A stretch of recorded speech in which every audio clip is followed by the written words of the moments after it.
The clerk will now take the roll. Councilmember Porter, Present. Councilmember Middleton, Present. Councilmember Kavanaugh, Present. Councilmember Dundon, Present.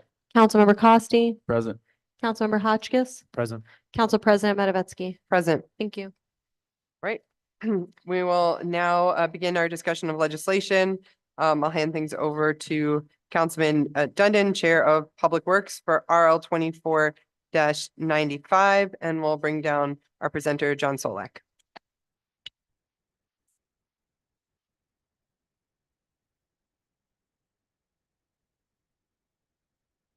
Welcome.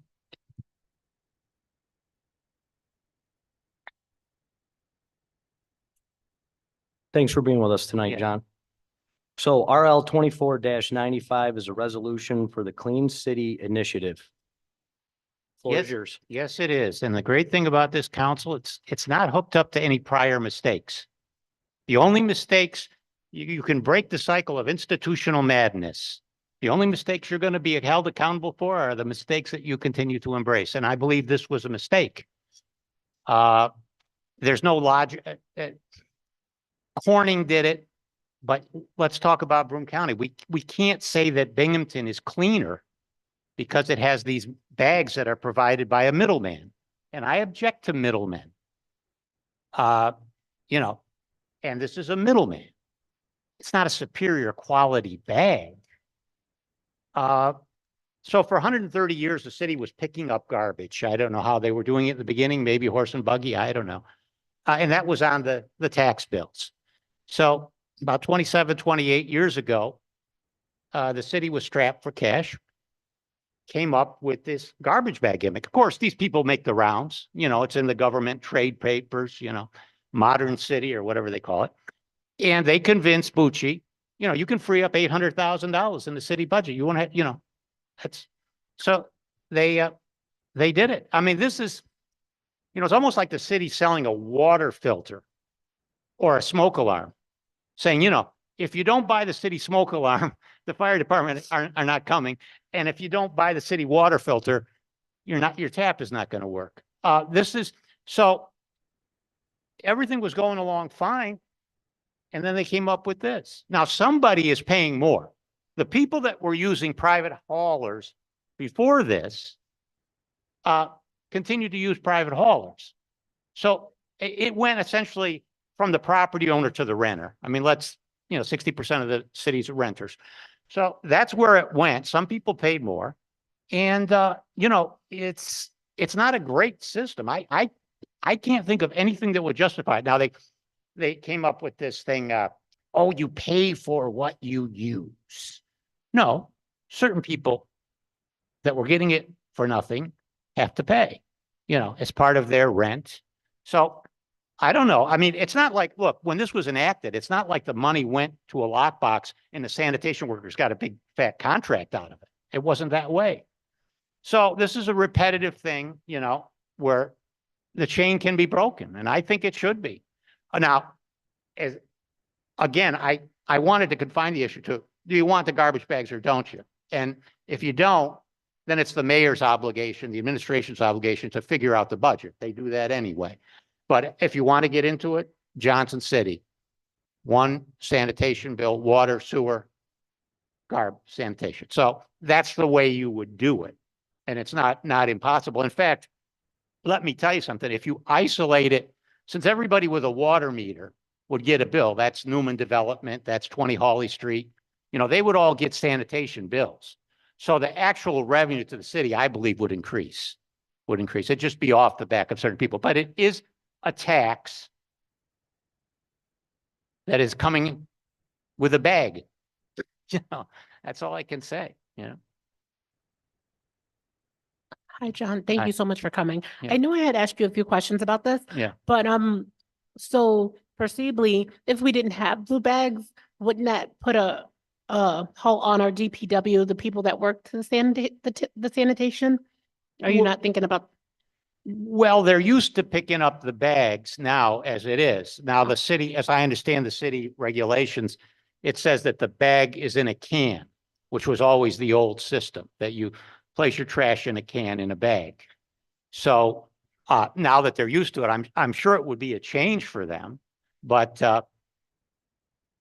again, you can put the hefty bag. I mean, in other words, it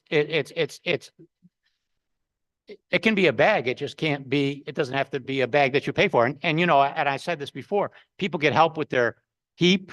They can get help with their water bills now, but there's no nonprofit that's giving out garbage bags. Yeah.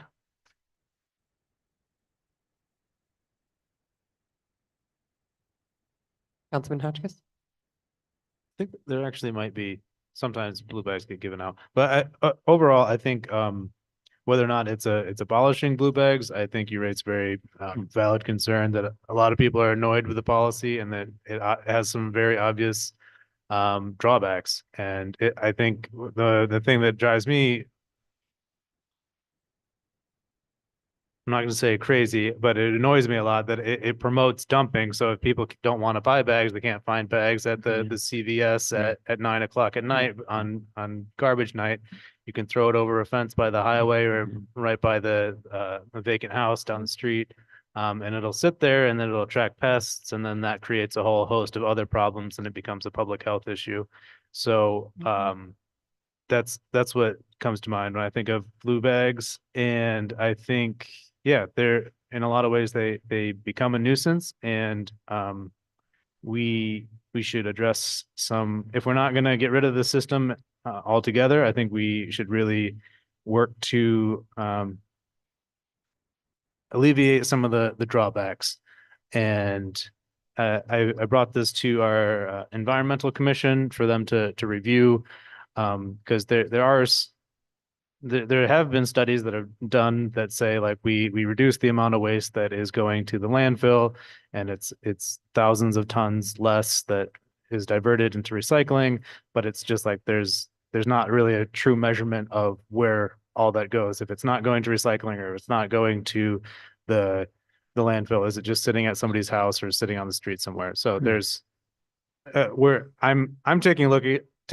I think it's something worth evaluating. So thank you for bringing this up. Okay, thank you. Yeah, John, you. you do bring up a lot of good points. And when they first enacted the bill, my grandfather hated it so much, he actually came down and spoke out against it.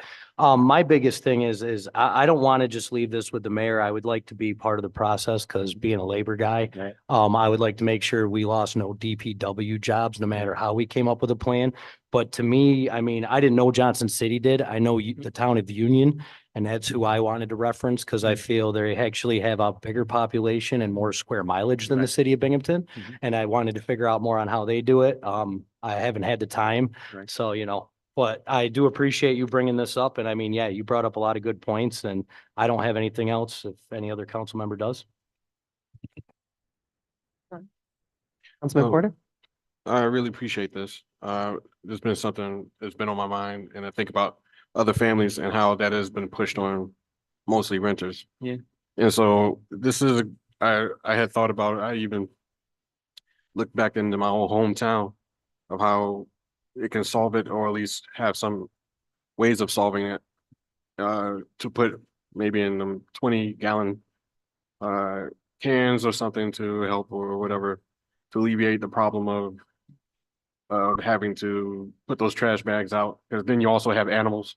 Because most even if you put it in a can, there's squirrels that tend to get to it, and also. But I think this is something that's very important, and I think it's something that we definitely. I know for myself, I definitely want to look further into trying to, but I'm also in agreement with them that I don't think necessarily should be all on the mayor also. Who's got $45 to upfront for garbage bags, on Amazon? I mean, I mean, people have it, but not all people have it. Yeah, you gotta You're make a right. decision between certain things, And we all know they're the cheapest bags possibly made. They're horrible. They're horrible.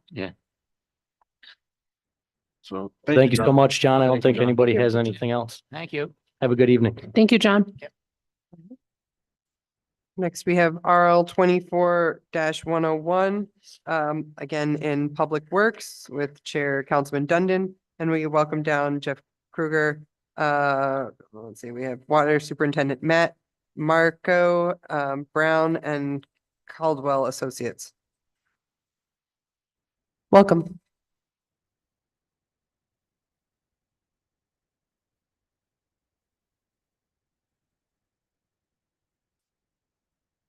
So this is RL 24-101, a resolution authorizing the mayor to enter into agreement with Brown and Caldwell Associates in an amount not to exceed $149,855. Good evening, gentlemen. Please take the floor. Beginning in the summer of sorry, You might have. good evening. It's not on. And what's your name? Can you hear me? Jeff. My name is Jeff Kruger. I'm the superintendent of water and sewer for the city. There's some backstory, behind this. In the beginning, of the summer of 2023, the Environmental Protection Agency came down and did a critical review of our records for 2021 and 2020. It's something we've never been through before. Usually everything we do is handled through Broome County Health Department. That's who's guided us in my entire career. And I've just hit 29, so I've never seen an inspection like this. So it's something new for us. They found some issues, one of which was an operations manual that we did not have. And there's several other hits. At no point was water jeopardized, but there are things that we need to look at, and maybe there are better approaches.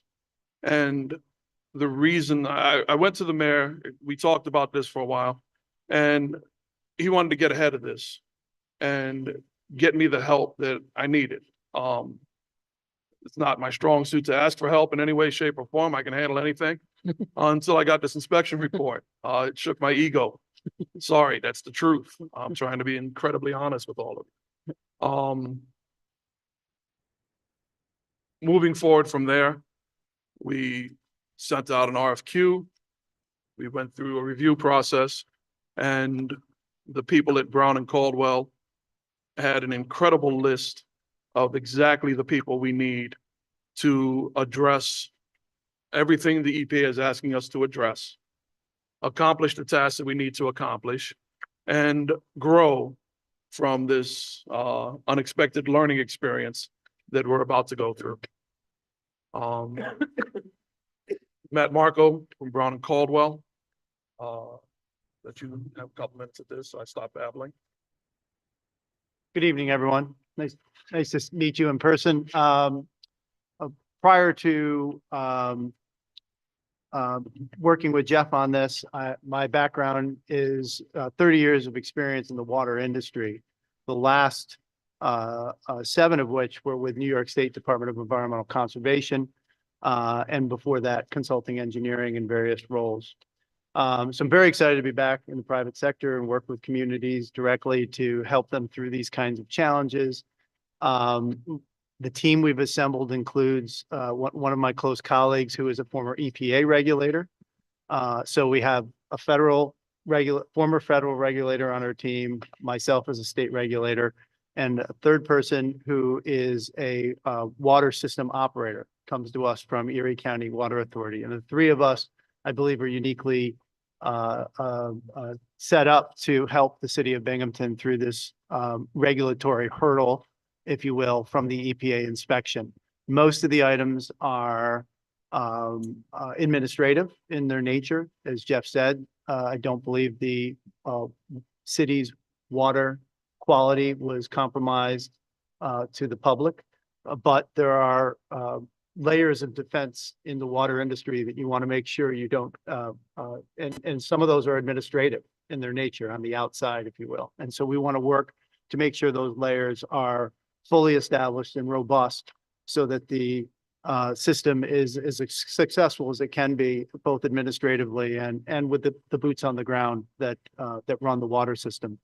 And so we put together a plan that addresses this. The scope of work is focused on addressing the EPA items.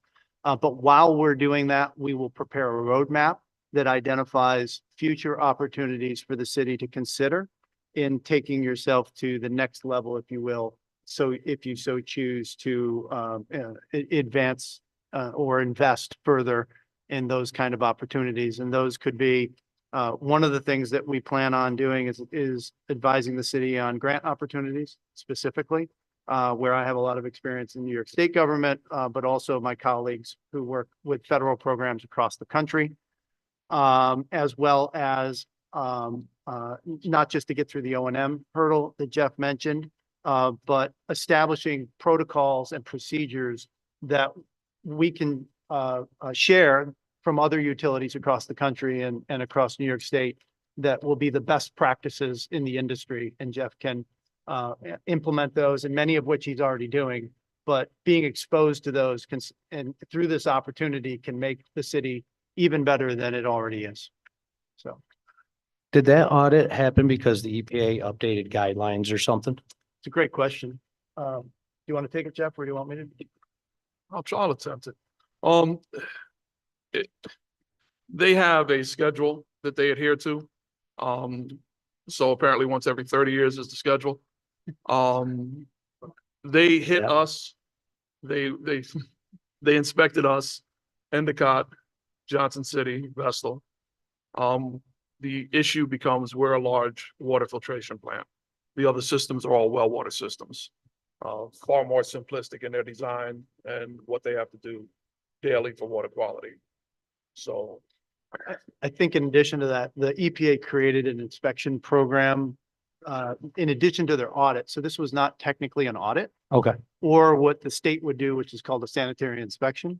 Yep. This was a true inspection through a new inspection program they created. And I'm pretty sure that, although I wasn't in the back room at EPA to understand how this was formulated, I can assure you they didn't do that because they thought everything was great everywhere. So they thought it was worth taking the initiative to create this program and do inspections, not just in Binghamton, but across a slice, if you will, of different sizes and geographies of programs. They did consult with the state as to what would be and where would be good ideas to focus. And as Jeff indicated, they identified a cluster that they could go and visit. But it really I believe it's rooted in the EPA's desire to tighten the inspection process in general. Yep. So that's where the initiative. That's why I asked, because I do remember reading them updating their, that procedure. I think it was like 2020, 2021. They wanted to start implementing the inspections, if I remember correctly. So, but from looking at, what your compensation sheet says though, is yeah, you guys are mostly just going to be doing, inspection plans, different, the operations and maintenance manual development, testing and reporting protocol development, project management and quality control. So it seems like, yeah, you're just cleaning up the books from the looks of it. Yeah, we'll bring you up to speed, if you will, with all the current regulations, state and federal. But it's more than just ticking boxes. Yeah. We want to give Jeff the tools that'll make him as successful as he can be for the future. A roadmap, so to speak, is the term we have. Was this something that you can probably do in-house as opposed to trying? no, the operations manual defeats me. If we're gonna do something, I want to do it properly. So it's not just a document that says this pump should be turned in this direction. I want a document that will include video training so that the future can grow. This document itself will grow with the plan as we make changes. It can be updated. Okay, so basically this operation thing was so outdated that It's not, it doesn't exist. it doesn't It exist. doesn't Oh, exist. okay. Our training is old fashioned. We bring you through the entire plant. You learn step by step. As water travels, you learn the process in that same way.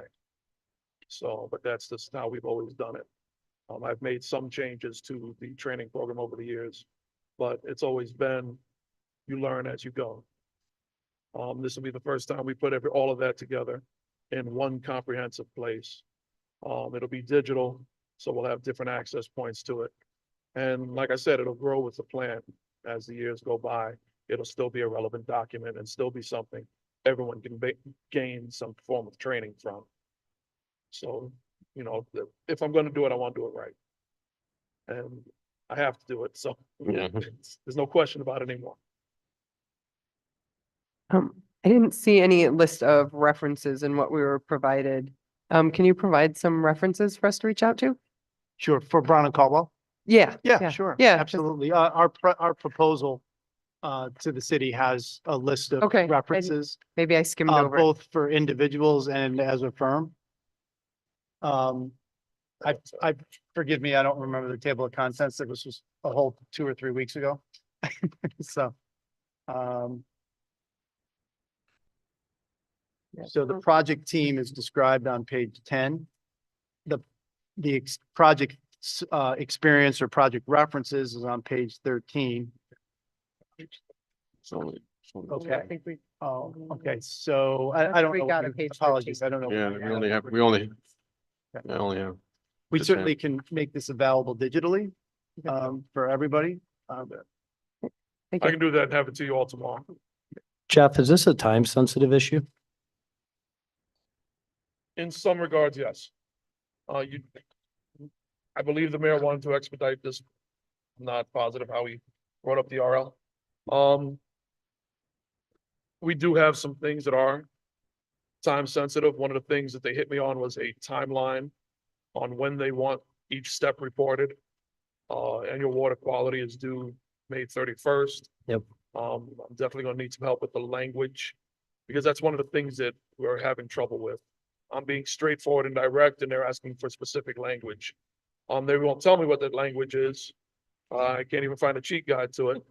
And I've never had to struggle, like this before. Yeah, in my history with the union, I've dealt with DEC and EPA, and sometimes it's like, I don't know how you want me to word that other than how I did. So I get it. I then would like to, make a motion to expedite this till Wednesday's business meeting. Second, Clerk, can you call the roll? Councilmember Porter, present, Councilmember Middleton. Aye. Sorry, Councilmember Porter, could you repeat your vote? oh, I'm sorry. Aye. Councilmember Middleton, Oh, aye. Councilmember Kavanaugh. Aye. Councilmember Dundon, Aye. Councilmember Costi, Aye. Councilmember Hotchkiss. Council President Matavetsky. Aye. Thank you. 7. All right. This RL is expedited to Wednesday's business meeting, assuming signed out. Yeah, well, so Jeff, I know this is coming from water plant improvements budget line. Yes. There's obviously enough money sitting in there, but what are we spending this on instead of, what else were we planning to spend this money on? I've been slowly dwindling it down, trying to hit the emergency things. Every time I turn around, something else happened. I now have a raw water pump that I'll be pre-presenting that I didn't expect to go. Part of that is all my pumps were put in 20 years ago exactly. They're all done at the same time, so I've had a slew of those. We just put in 2, there's over $200,000 out of that pot. The raw water pump, I expect to be about 100,000 to replace that. The only other major project that I have slated for that money is going to be replacement of control valves that control each of the individual filters. I'm hoping to start a program through future budgeting and capital line savings to replace the filter valves, one filter at a time. 7 pieces, each one's about $8,000 a piece for these actuators, but they're all, again, it was all done in 2001, so they're all the exact same age, and they're all beginning to fail at the same time. So I figure if I do it this way and stagger replacements, I can try to avoid some of that in the future.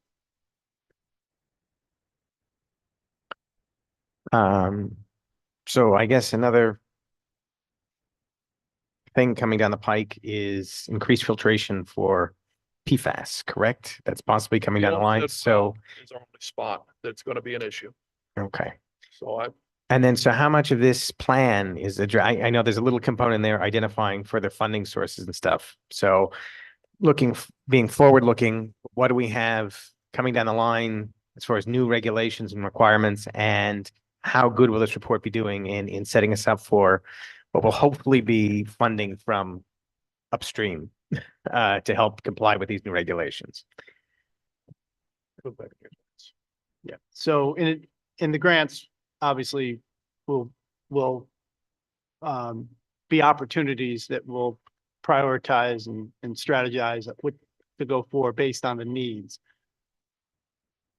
But you bring up specifically PFAS and new regulations. It just happens to be what I'm aware of, but Well, please fill me in. Yeah, on I'll say, other I'll just, stuff, yeah. I'll now put that under the category of what I'll call emerging contaminants, which is what the umbrella that it kind of falls under. And in our analysis, under task 2, testing and reporting protocol development, we'll be looking at, just the way the EPA did, all the different regulatory rules and requirements that they have. This is related to things like lead, things like disinfection byproducts that are in the water. These are typical. Things that have to do with surface water as one of your sources, and as Jeff referenced, groundwater. So emerging contaminants is just one more item that we will that will be part of our analysis, if you will, and lay out, as I said, in what we call a roadmap for the future as to what you can do to protect, because that regulation for PFAS specifically is brand new within the last month. So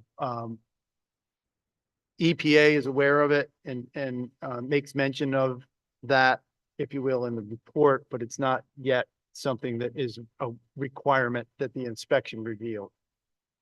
So it's in our obligation to work with Jeff to plan for the future, and that'll be part of our plan. So training materials and stuff is obviously a part of this. I'm wondering about other kind of procedures within the plant, say purchasing of consumables and things and strategies for that. Like, do we buy chlorine monthly, or do we do it yearly, or do we, things like that? That sort of approach to process. Same thing with parts and equipment replacement, things like that. Is that covered or of concern?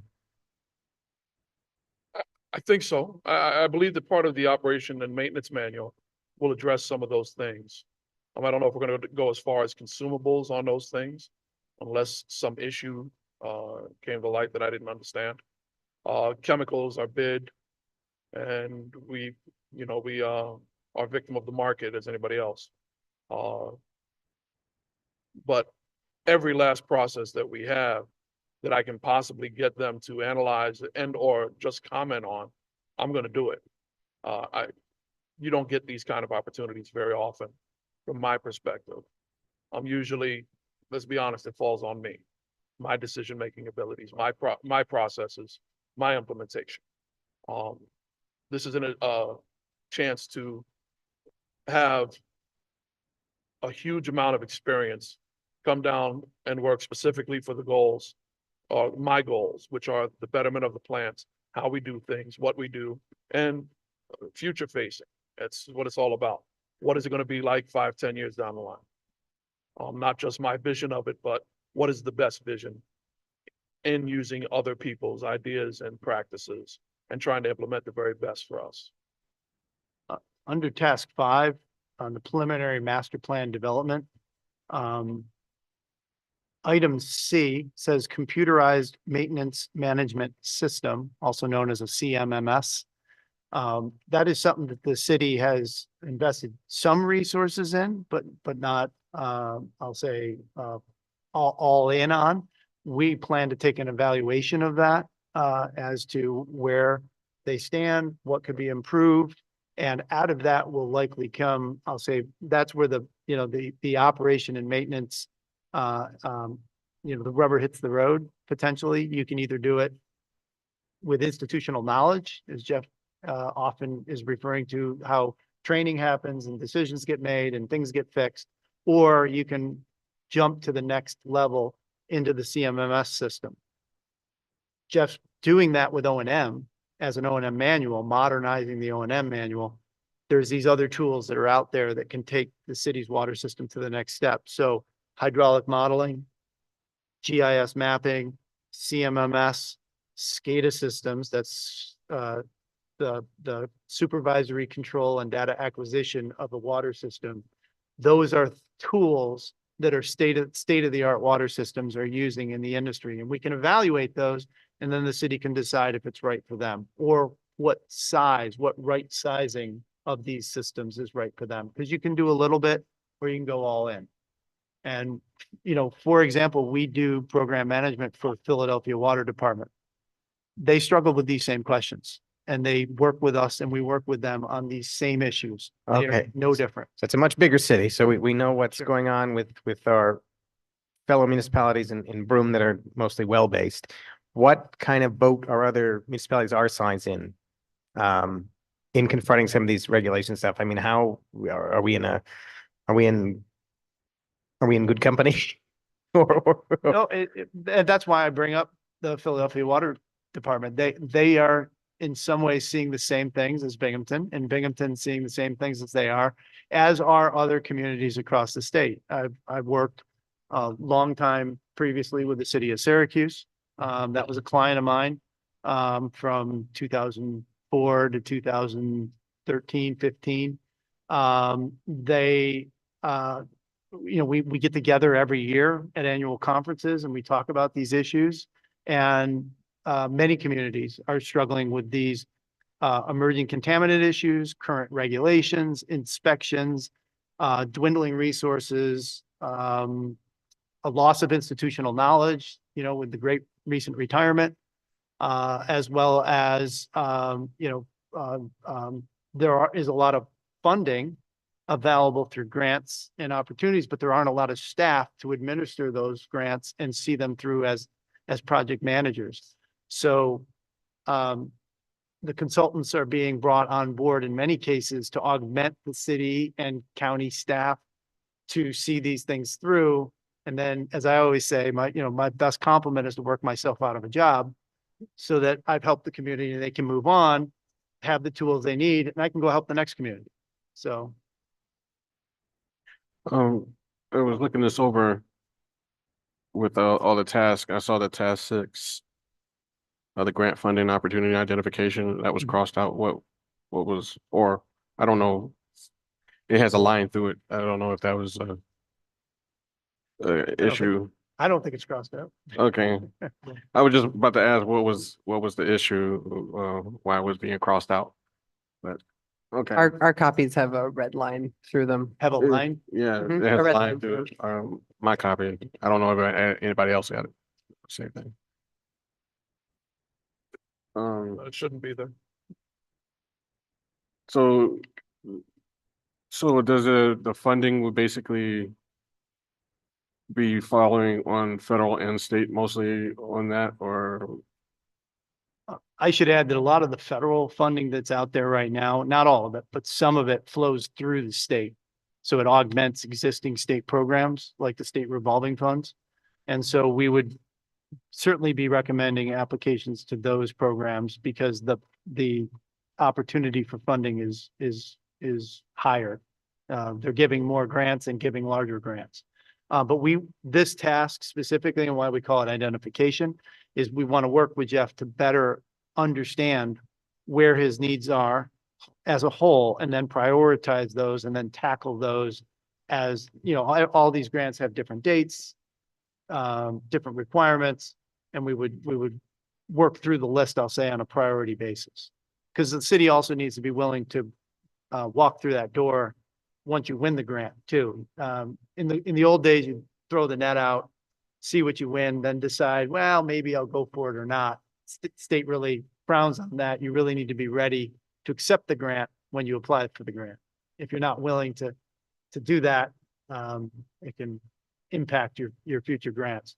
So our goal is to establish a prioritization. And then once the city agrees that they would like to pursue a grant, we certainly can continue to help you with that application process as well. A lot of the applications require things like some preliminary analysis to be part of that application. So a few of us toured, I brought up the question of like process improvement teams or quality circles. Is that something that you might help them put into place in water treatment to have kind of ongoing cross-functional process improvement? We talked about that briefly when they came down. I'm open to it. If it's one of the things that comes up and why we're looking at things, as far as different paths, I'm open to any of that. I apologize. I might not have fully understood the question. Having cross-functional teams that are looking at process and how to improve, Cross-functional. continual team- improvement. Yeah, team, Cross-functional yeah, teams. Thank you. Yep. Okay, yep. yep, So- continual And improvement cross-functional process. Yeah. training of operators. Yeah, how they're looking at how are we going to improve things from, Well, we and thinking certainly, about it. we certainly can benchmark where Binghamton is with that, I'll say relative to what we would say best practices. And then we can work with Jeff, because I understand, you have treatment, distribution, metering, and wastewater as the fourth, if you will. We'll just set that aside for now. I need to better understand the organization to be able to evaluate that, and certainly Jeff, I will defer to his where he would like us to focus, but the O&M manual will provide people the tools for better training easier, so that he'll have the ability to do that kind of cross training with a lower threshold. So he's not taking maybe somebody off something to get them that kind of training. So, but benchmarking in general to at least identify where there are opportunities. With this report that caught us off guard, I guess. Was there been any contact from any of the communities that we sell water to, or is there any concerns there? Or just curious. No. No, great. Okay. Any further questions, discussions? I got a quick one. So you just help with the grant identification, but not necessarily applying for it and then reporting? At this time, because we couldn't assess accurately which grants you would want to apply for and what how many hours, I'll say, of time it would take to do those applications. We didn't include that. We identified it as a future task, if you will. In other words, we're willing to help and certainly can help. But because we don't know what those are, the city could, in theory, tell us you don't want to apply for any grants, or you want to apply for all of them, or you want to apply for a select few. And so we can, based on the assessment and the identification, right size that and then give you a proposal to conduct the actual applications. Thank you. It overlaps with a previous conversation that I think we continue to have. It's that there's more grant opportunities out there than we have resources to apply for and report to. So it's like, while we're identifying these, we also need to be conscious of having the capacity in-house to apply for those grants. So that's just something I was thinking about. But overall, I think this is positive.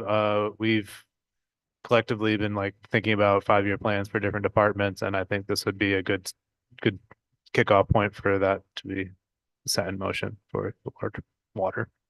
That's all. If I could add that sometimes with the grants, you can include some consulting fees, if you will, to be part of your staff augmentation. I've worked with communities that have consent orders, if you will, assigned to them, and sometimes the grants can help, if not lessen, cover in some cases the cost of bringing those consultants on board to be part of those teams. So you can get some of the capital work done, and the administrative costs can sometimes be covered. It depends by grant, but that can be part of our strategy in identifying these, understanding that resources are thin to begin with. Thank you. Thank you. All right. Have a good evening, gentlemen. Thank you so much. Very much. Thank you all very much for taking the time to hear this out. Yeah. Thank you, Jeff. Thanks. Drinking my tap water right here tonight. All right, next we have RL 24-100, an ordinance to rescind R 23-92 and O 24-28. Again, in Public Works with the chair, Councilman Dundon, and we're welcoming down Dr. Burling, Director of Planning. So this is RL 24-100, an ordinance to rescind R 23-92 and O 24-28, which these documents were not accepted by the New York State OPRHP and will be replaced by a new resolution. Dr. Burling, could you please explain? And good evening and thank you for being here. Hi, thank you. Yes, we're hoping to just rescind it and to then adopt their optional legislation, which isn't as optional as they let us to believe. We've always used this legislative form. This is a format we submit our grant acceptances in. And we're just going to rescind this one and start over again using their format. If that's okay.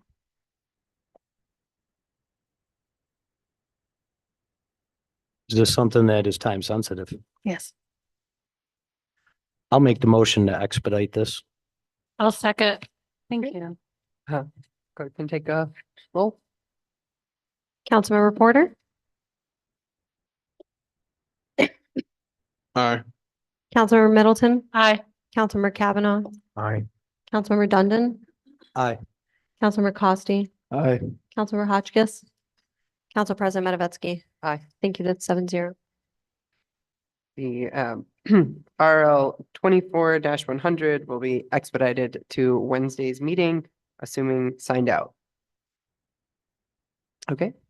Any further questions? I guess, uh, has there been communication with the state to make sure this time we're really gonna get it? Okay. Yeah, absolutely. Thank you. So let's see. And then we're going to replace it with the next one, right? Great. So, all right, we'll move right on to RL 2499, a resolution authorizing the mayor to accept a grant from the New York State Office of Parks. I'm not even gonna guess, OPRHP for the Ross Park Trail Project. So this is just basically from rescinding everything else, correct? Mhm. Yep, it's a $500,000 award and we're just simply going to use their complete template. I'll make a motion to expedite this till Wednesday. I'll Or second. At least expedite it. Motioned by Councilman Dundon, seconded by Councilman Middleton. We'll take a roll. Councilmember Porter, Aye. Councilmember Middleton, Aye. Councilmember Kavanaugh, Aye. Councilmember Dundon, Aye. Councilmember Costi, Aye. Councilmember Hotchkiss. Aye. Council President Matavetsky. Aye. Thank you. 7-0. And so All right. The RL 24-99, it will be expedited to Wednesday's meeting, assuming signed out. Thank you, and I apologize for all the reiterations of this RL. and this will actually by rescinding this and correcting this will actually get New York State to actually. Don't jinx us. Well, there, yes. Fingers crossed. It's one of the last things. They're also reviewing our environmental assessment because it's taken so long that there is now a new form in place. Keep you posted. And Dr. Burling, the deputy clerk and I have Mhm. drafted the ledger ready so we can send it to you and you can Okay. send it to the state to make sure that it's completely buttoned up so that we can put this to rest. Okay, Yeah. that's wonderful. Thank you. Thank you. Any further questions on this? Right, next we have Dr. Burling staying with us to present and discuss the draft climate action plan. Yep, and this is, we don't have the appendix A, so it's not a final draft. I apologize. That is supposed to be in this week. We had a couple of errors that I had them correct. Nothing major. It'll have a slight change on the overall inventory final numbers, not much. So I apologize. But what we have right now in front of us is the climate action plan and climate action resiliency plan that went through planning commission review twice. We addressed all their comments, and the second time they did recommend to city council approval of the plan. Um, that was May 7th, I believe that meeting was.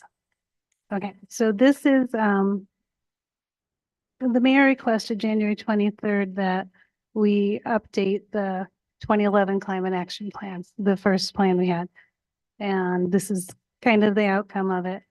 So what we did in the process was, of course, we reviewed the first plan, we reviewed all the goals, we developed, we identified what we'd completed from the goals and what was still in process. And that is attached as Appendix B in the back. I apologize. I received this back from our consultant, something like 4:30 Friday. So I sent it out as soon as I got it. Hope you had a chance to review it. But we can just walk through it if you'd like. Okay, so once we went through all of the previous goals and identified where we stood with that, we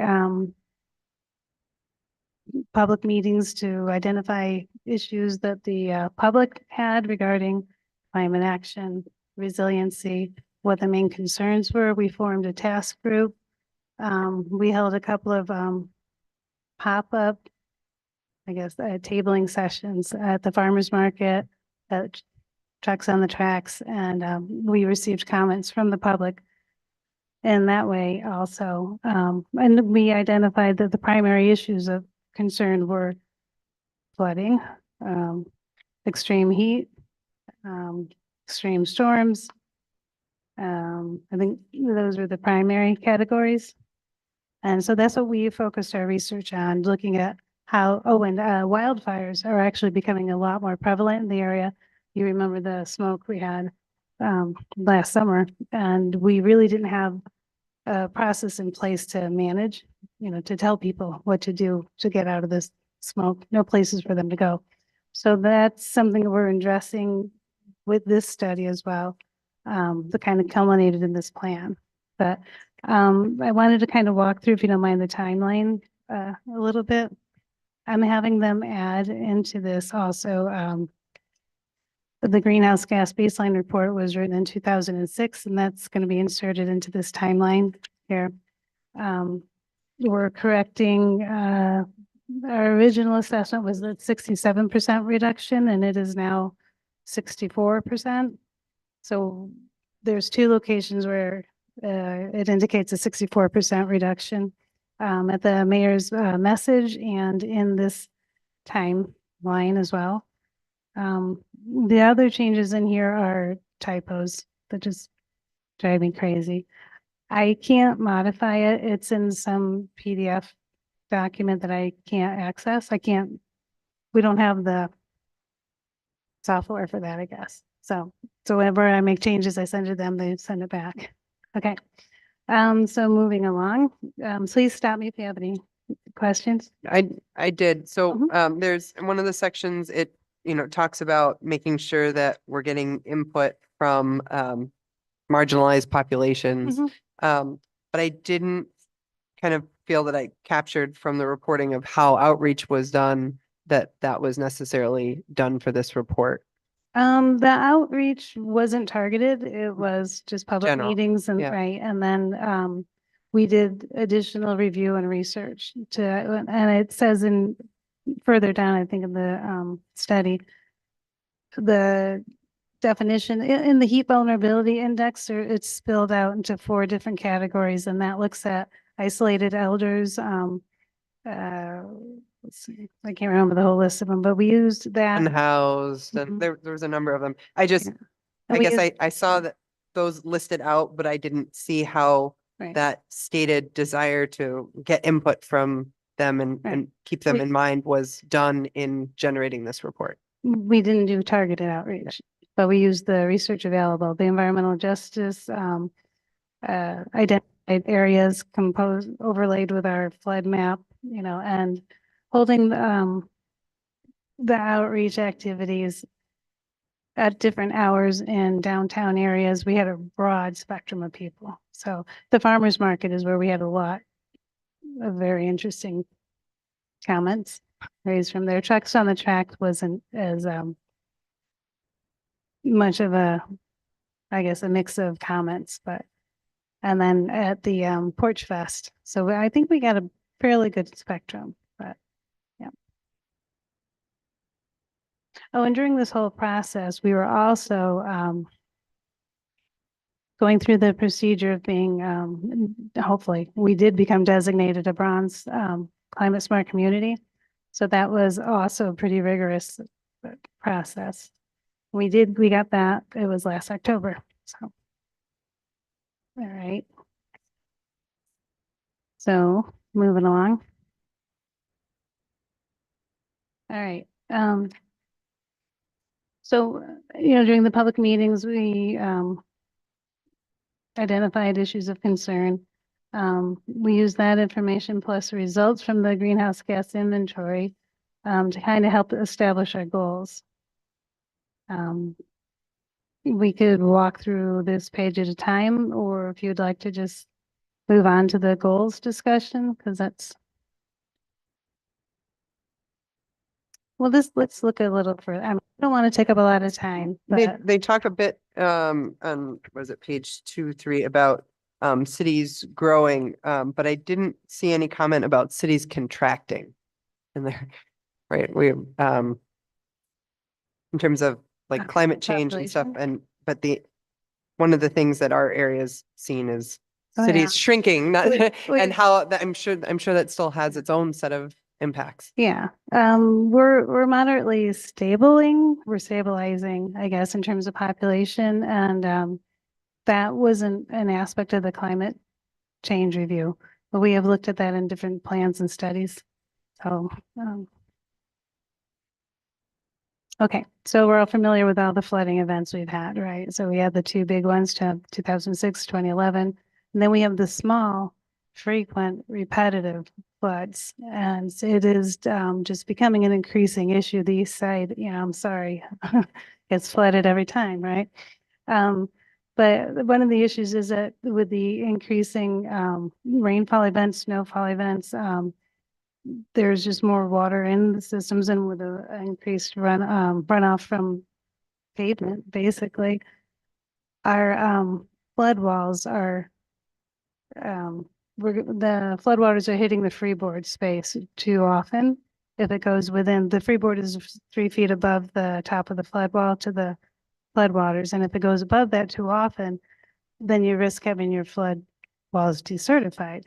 So we're seeing an overall increase in the levels of water during storm events. So, so that's one of the big issues. Where are we with the new flood maps? Is that? They haven't been adopted yet, the preliminary. Yeah, we're estimating within the year and a half, 2 years. So, but they've been issued, they're posted, they're on the Broome County GIS portal, and we use them. We can't enforce them because they're not official, but if a developer comes in with a project within that area, we let them know you're in the preliminary flood map, floodplain, and to expect potential issues. Well, with that process, do you guys also look into like the dredging of the rivers and creeks? Because some of our creeks haven't been dredged in probably 20, 25 years. And when you get flooding in a creek, it's bound to back up towards your stormwater. And that's how the east side floods a lot, is Yeah. Chamberlain Creek.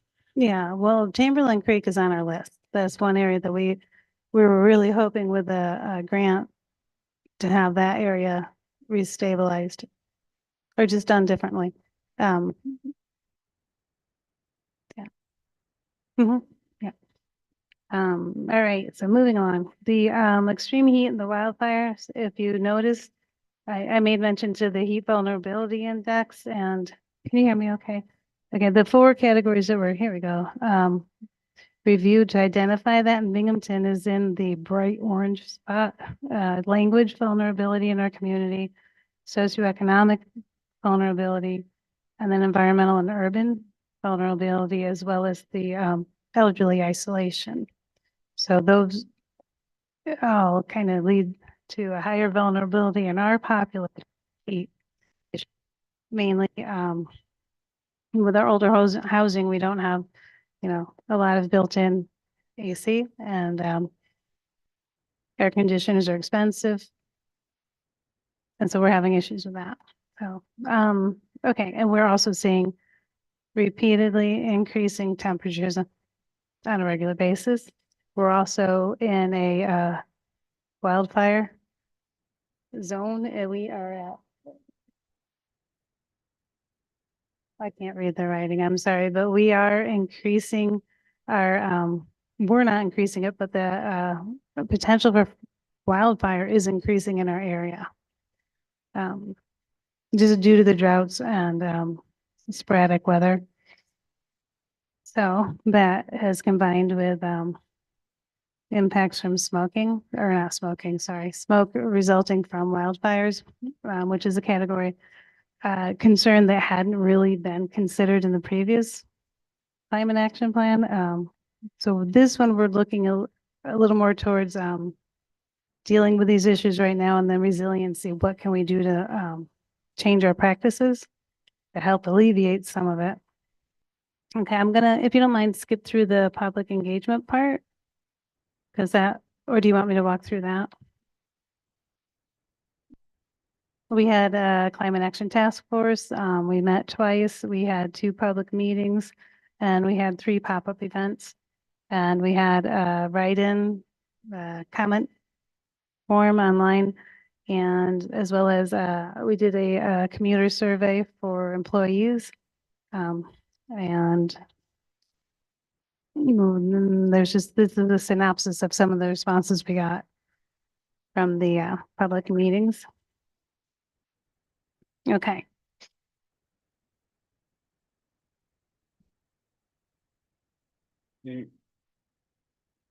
With this, do you plan on talking to their environmental commission? I don't know what that process is. Yeah, well, we're gonna be figuring all that out. We're requested the data so that they can start looking at this and provide full city council report and planning. And I would be happy to suggest to the chair of the environmental commission that they invite Yeah, Dr. Burling.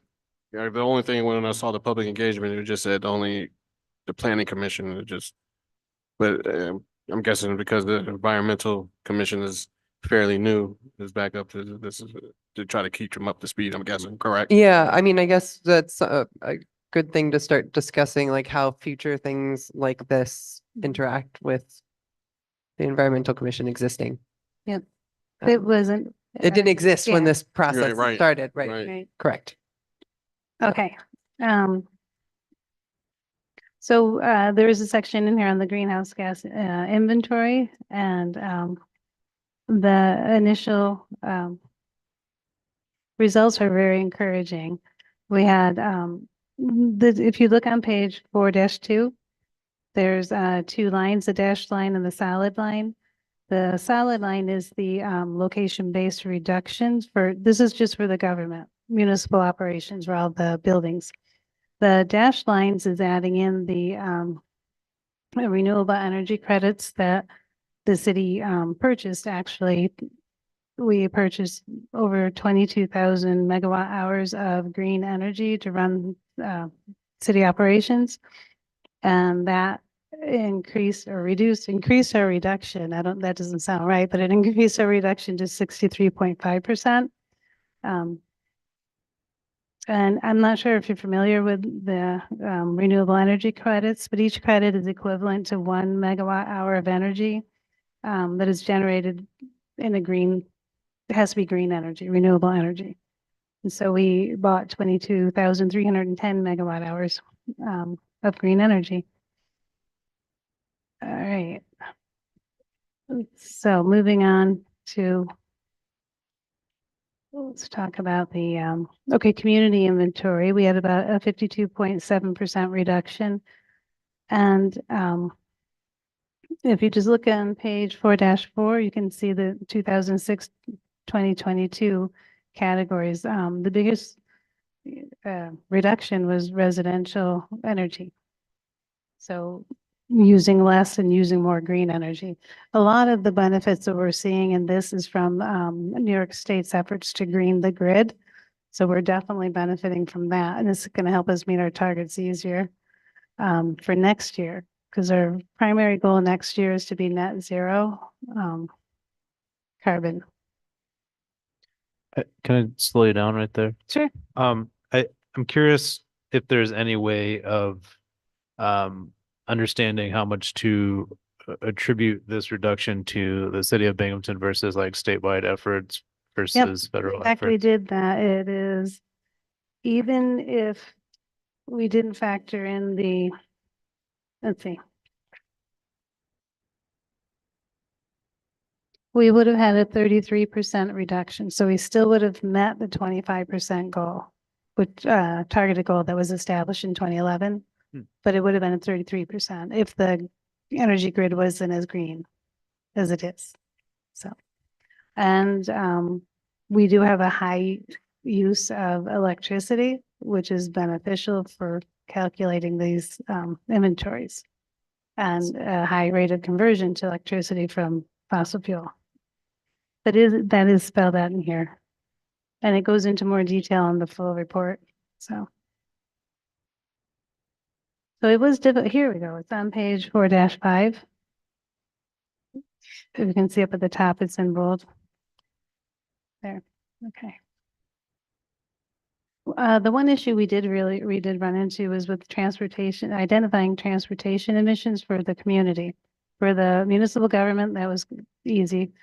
Did you just use the fuel For log? municipal government, yeah, we did that. But for the community, the vehicle miles traveled that were used in the 2006 report was 323 million miles, and the 2022 data we received was 33 million. So that was such a huge disparity, and we didn't have any, there was no data available to identify how that second much lower number was, I guess, achieved. So we just took it out of both. So we took the transportation, community transportation out of the 2006 and the 2022. We just didn't include them so that we could compare identical.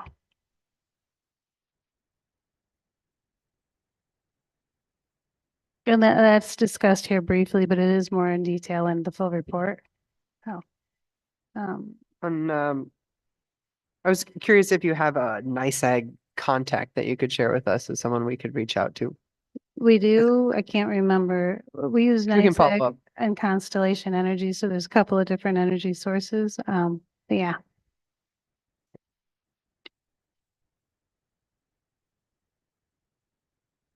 Okay. So that brings us to the goals. Actually, Dr. Burling, I have a question. So I didn't see it in this report, and I'm kind of going off memory here. But I believe it was back in 2018, we were supposed to do a hydroelectric dam to help the city do make its own electricity using Rock Bottom Dam. Whatever happened with that? Right. That was that the microgrid analysis? I believe so. Yeah, I'm not sure if that was ever finalized. Like I said, I'm just going Yeah. off memory as I was flipping through Yeah. this. Megan can maybe answer that. The microgrid analysis, remember it was like 2018 timeframe? Yeah, we were going to do the hydroelectric I dam. can get back to you with that. Okay, 'cause we thank you just- so much.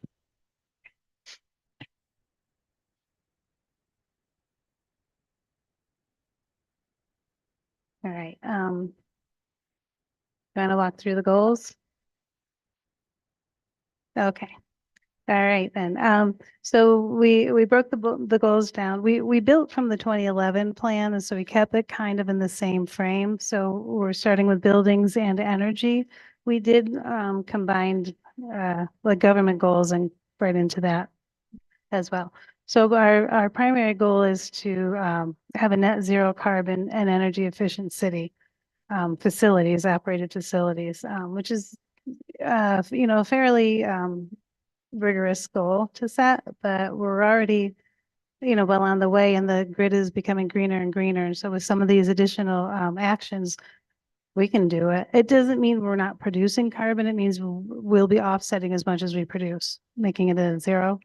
So that's our target there. Do we have a strong understanding of our grid's ability and how that's hopefully gonna grow and expand? You do, or are you asking? me? Yeah, I'm asking if the city Oh, yeah. has that info. Yeah, definitely. Okay, so we're hoping to establish a benchmark. for annual city energy use.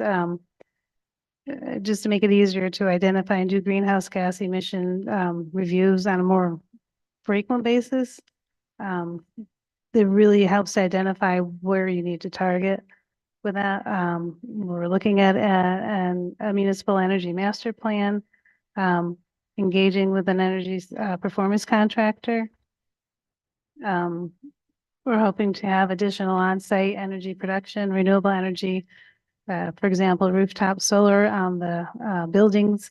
Oh, that was gonna be my question. I was gonna ask about solar. So we do have it at the water treatment plant and panels at the joint sewer treatment plant. And if you haven't gone to the water treatment plant website, you can actually, it shows you how much energy is being generated live. It's really interesting. I think it is. So we're hoping to, identify buildings that could support that type of structure, even if we had solar hot water. The YMCA next door has solar hot water, anything that'd be useful, but the buildings have to be able to withstand it. And with the green roof that we put up here, we're already seeing a little bit of impact to doors. So we really need to do a good energy or engineering analysis. But it doesn't have to be rooftop. If these old buildings can't handle it. And purchasing renewable energy certificates it's in our budget, it's in the plan, but the prices have increased dramatically. It's gone up by like 10 times now. So it might not be the best way to use green energy. It might be better to put more money into producing it than this, but I don't handle finances, but they are watching the cost to see if they're going to stabilize or drop a little. Okay, and then supporting, the next goal is just supporting a net zero carbon. So we're going to be supporting the efforts with the community. And, we have a lot of initiatives going in place right now that we're going to continue. We have the energy efficiency conservation program with low moderate income individuals can apply to have furnaces or hot water heaters and, energy using appliances replaced. That's actually really taking off right now. Okay, so a lot of this involves finding additional grants and funds, working with NYSEG, NYSERDA, enforcing and adopting the New York State Energy Conservation Construction Code. One of the recommendations from 2011 was tying energy conservation efficiency into payment in lieu of taxes, the pilot program, which I think is an interesting concept. And also helping the community find additional solar project location areas. We have, is it 50 Front Street where Aldo's is? They have a solar covered parking area. That is an excellent model. It also is a green pavement, so there's no runoff. So we're looking at, with this, one of the goals would be to look at other areas we could do that. Yep. I'm gonna take you back a few Okay. bullet points. You said was it the heat and hot water electrification systems were taking off? Correct me if I'm wrong. That's what you said was doing well, the The conversion to rehab electric. program? Yeah, Yeah, for the housing? Yeah. Yeah, it's really taking off. We just started it in January. It's funded through CDBG and I think we have 5 people now that they go through an application process, then they have to be income verified, and that takes a little bit of time. But it's quicker than the whole rehab project. So the whole house is not being rehabilitated, but their energy furnaces are, hot water heaters and all that, yeah. so what's like the number of conversions per year, or Oh, we we just have- started it. Okay. January. This is the All right. first, yeah, sorry. We don't have I'm just- statistics yet, but we're tracking them, so. Okay, that's one of those things. It'd be interesting to see like what percentage of households have which system, and Right. then like how far we are along to converting everybody. That's all. Yep, yep. Okay. So, I'm also watching the clock, 'cause I know you've got a lot of other people here, but, so one of the other big initiatives I'm really interested in is the transportation and land use, goals. Reducing community fossil fuel, reducing fossil use in municipal government. We just bought our 5th green car, all electric vehicle. One was delivered last week, and I think 2 more are coming this week, if I believe. Those are the ones for the code department. Let's see, so reducing community fossil fuels, by supporting walking, biking, and carpooling. That's by creating safe, smart streets and safe bike lanes, not, I'm sorry, but I don't think shared bike lanes are safe. So I'm hoping we can put more, effort into that. Making it easy for people to walk. We have a walkable city. Increasing the number of publicly available charging stations. Currently, we have 8, 4 double-sided stations that are open to the public and free. And we're looking at, I think, approximately 3 or 4 additional locations, downtown and on the south side at Ross Park. I think park locations is a great spot to put them. One of the great spots. Okay. We were also hoping, other communities, larger communities will give incentives to employees to take mass transit, fare cards. We only have the bus. I don't know if a free bus fare pass would be enough to incentivize people to take the bus, but, it'd be great we'd like to do a pilot of that. Yeah, I was gonna Yeah, say, I like right. the also- Anyone who's either worked or went to school at Binghamton University knows what it's like to have your bus pass as your ID badge, Yeah. and We have a great bus system. Yeah. and Really it do. worked very, very Even well. This, it's, Need some tweaking. yeah, A lot of still east to needs some west. things improving. Yeah. I was we need more also- north-south routes. Was there any idea of using, electric bikes or an aspect, another transportation? Yeah, that is something aspect that of- the mayor's been, I looked at that a few years ago, and we were trying to partner, I believe, with the university on that, and it's a possibility, yeah. Most of the cities that use e-bikes are a lot bigger than us. We only have a few blocks in the downtown area, so setting the boundary on how far out the bikes would be allowed to go and, picking them up, charging them, and insurance. So that is being looked at, yes. Yeah. It is that's what you meant, like a municipal. Yeah, but Yeah. as another source of Right. transportation. And also, we were waiting till the Greenway was done, 434, because now I think is a good time to really roll that out, because you could go from campus downtown on an e-bike in, minutes, right? So technically minutes. All right, so just reading through the transportation and land management. The Complete Street Smart Growth funding a study for planning options to support compact community and infill development. We do promote infill development regularly, but having a study done to have it like identified, like our strategic management, or sorry, Stadium District Master Plan had development proposals already in it. It would make it easier. Let's see. How do we promote infill development? Well, if we actually had a student assignment, that was one of our class projects for environmental planning, and I had them first review ownership of parking lots and then active use of parking lots. And there's a number of them in downtown Binghamton that are underutilized, and make an option to purchase and use that for construction downtown was one of the concepts. Please make sure your students are aware that we accept requests for legislation from from the public. So if they are I doing bring their- research yeah, projects, I we would- bring their projects. I use them to write grants. I tell them too. I give them credit, so. But I will tell them that. Okay, so identifying areas for increased residential density opportunities, which is Tito's working regularly on that. Identifying areas for possibly reduced parking, additional reduced parking requirements.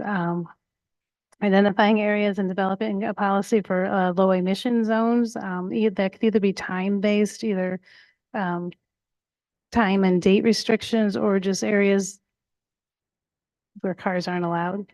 So that would require a whole study to see what the impacts are on everybody. And if it's enough of a positive contribution. So just looking at a lot of different resources and new planning reports and studies to see if it's worth pursuing. Okay. Okay, moving, do we have time to walk through this? I mean, Let's go. yeah. Keep going. We've been waiting for this, you know. Okay, all right, moving on to materials management. I'm not going to talk about the pay-as-you-throw program and the blue bags, but I might write a letter. We already have a really solid recycle rate, so tweaking that to increase it is ideal. There's a concept with picking a day of the month, bulky item Mondays, where people put large items out and it becomes publicly acceptable to trash pick. I don't know how else to put it. It's a community picker date of the month or a weekend, and it really reduces items hitting the landfill.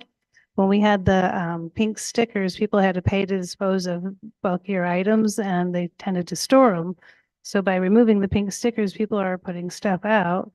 But if you know when they're going to be out, it makes it easier for communities to reuse objects. Okay. With the recycling, I've reached out to the county and I was trying to figure out like how our rate is for the city last compared to estimated, the rest yeah. of the county in terms of like, are the blue bags impacting whether or not people are throwing trash into Oh, recycling? yeah. And I know from my conversation with the county, Mhm. there was, they do not keep different data for our contamination rate versus, because I was really Right. eager for the natural experiment that happened when the blue bag prices jumped up to Mm-hmm. see if contamination rate for the city jumped up. Okay, so There's they have lots of things not being tracked. They're like not that. tracking that. Okay. I No. know our estimated recycle rate is about 64%. And people in Binghamton are fairly frugal. And if you can recycle for free, you're going to stuff, only garbage in those blue bags because they're expensive, right? And so I think another way to help address this is with composting, expanding into a pilot program, maybe with the restaurants downtown to see how it goes. But there's communities that do have municipal composting pickup programs, and we have yard waste pickup, which is wonderful. Not a lot of communities do that. But I would like to see us expanding beyond that. And keep the blue bags.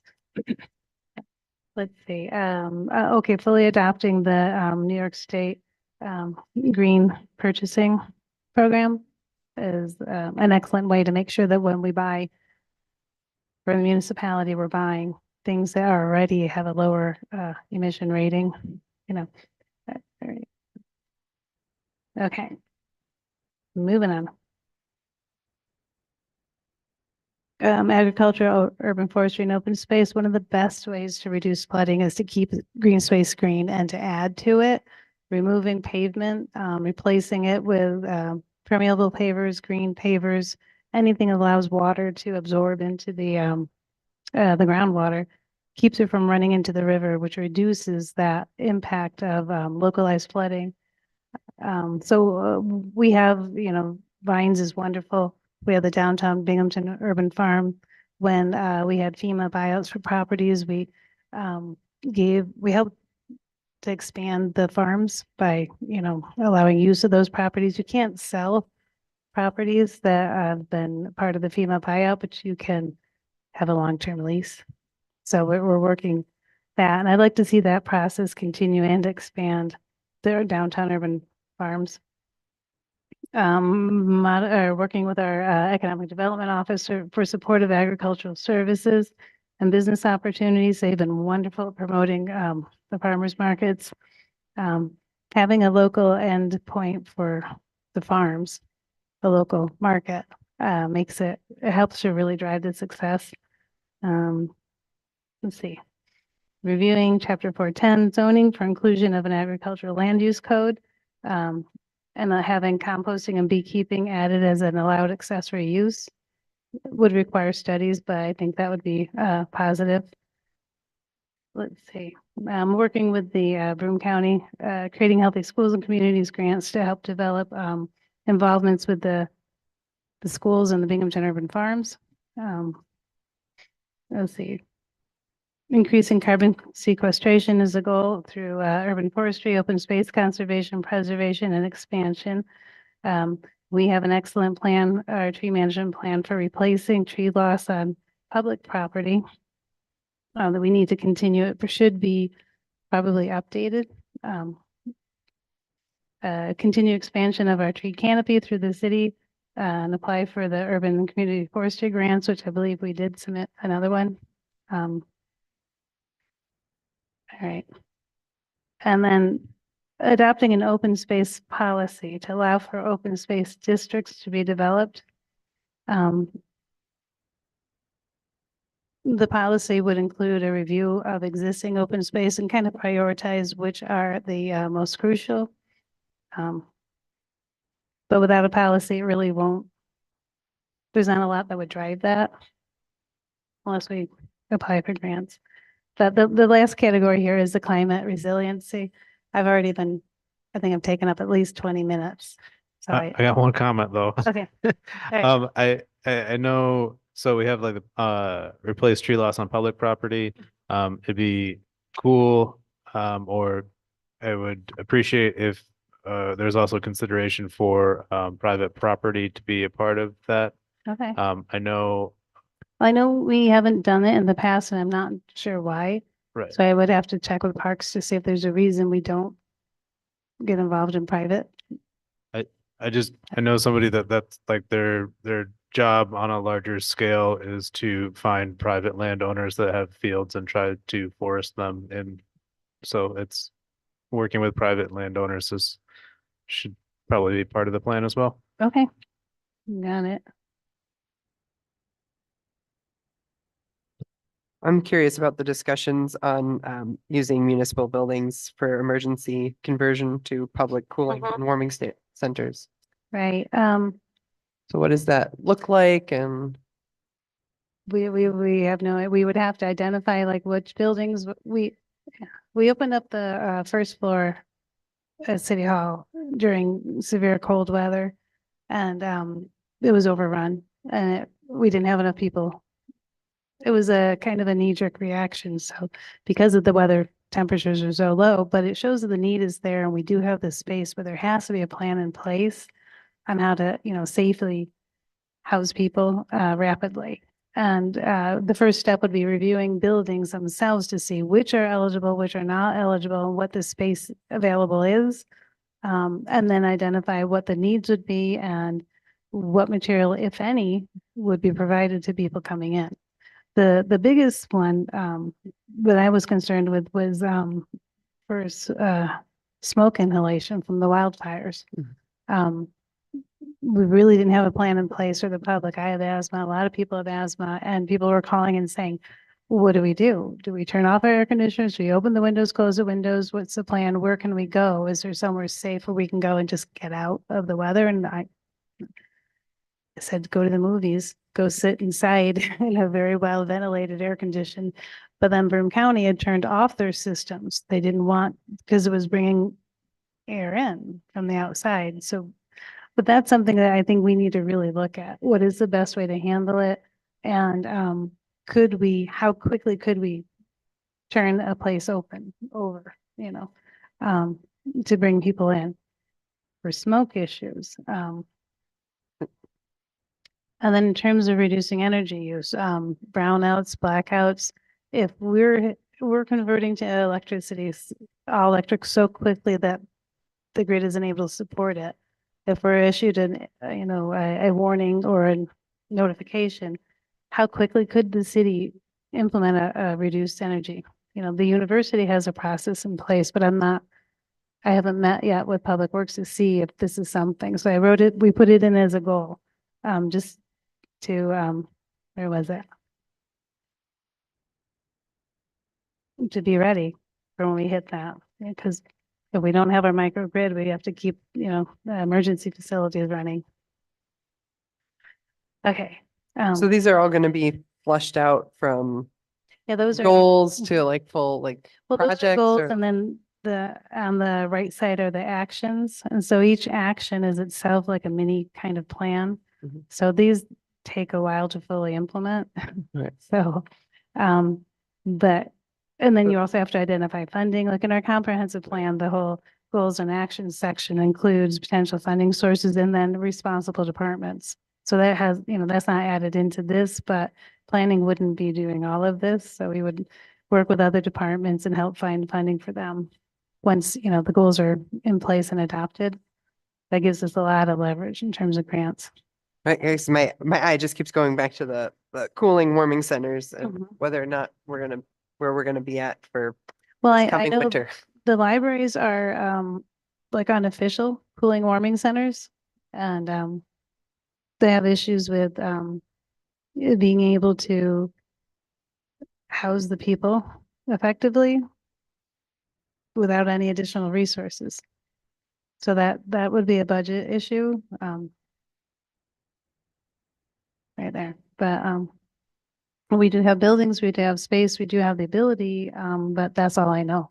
I don't know what the cost would be, the impact or the actual use of the centers. But we would need a study to just see if it's even feasible, so. We got this room. Okay, were there any questions? I'm seeing dazed looks on faces. Sorry. Thank you so much. We're yeah. looking forward to all the data, Yep. including the Then fuel it'll be usage here data. this week, so. Yep. Hopefully. All right, any, Oh, I guess I am curious how, what the role of CNS was in this report versus you and your staff. oh, they wrote it. I worked with them and pulled together data, resources, and they wrote it. I edited it and rewrote it, and the goals came from us and from the 2011 goal. Yeah. So.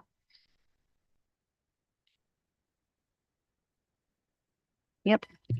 All right. They were wonderful to work with, by the way.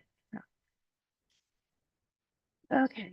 All right, next we have RL 24-86, an ordinance to amend the official zoning map to rezone a portion of Clinton Street and Magat Street. This was discussed in the planning committee. And I'll turn things over to Councilman Hotchkiss, Chair of Planning.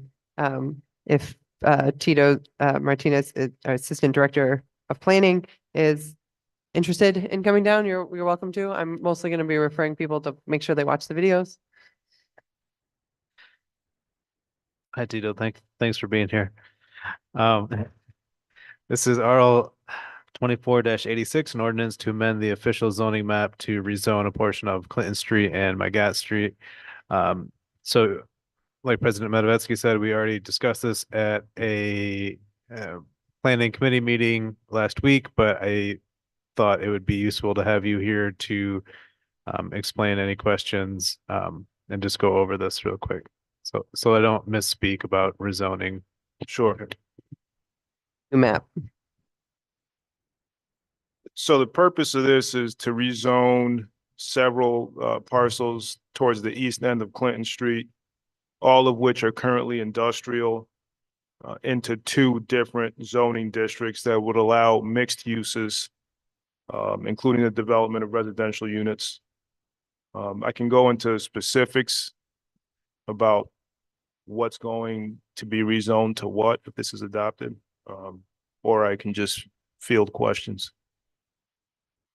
I would Madam please go through that.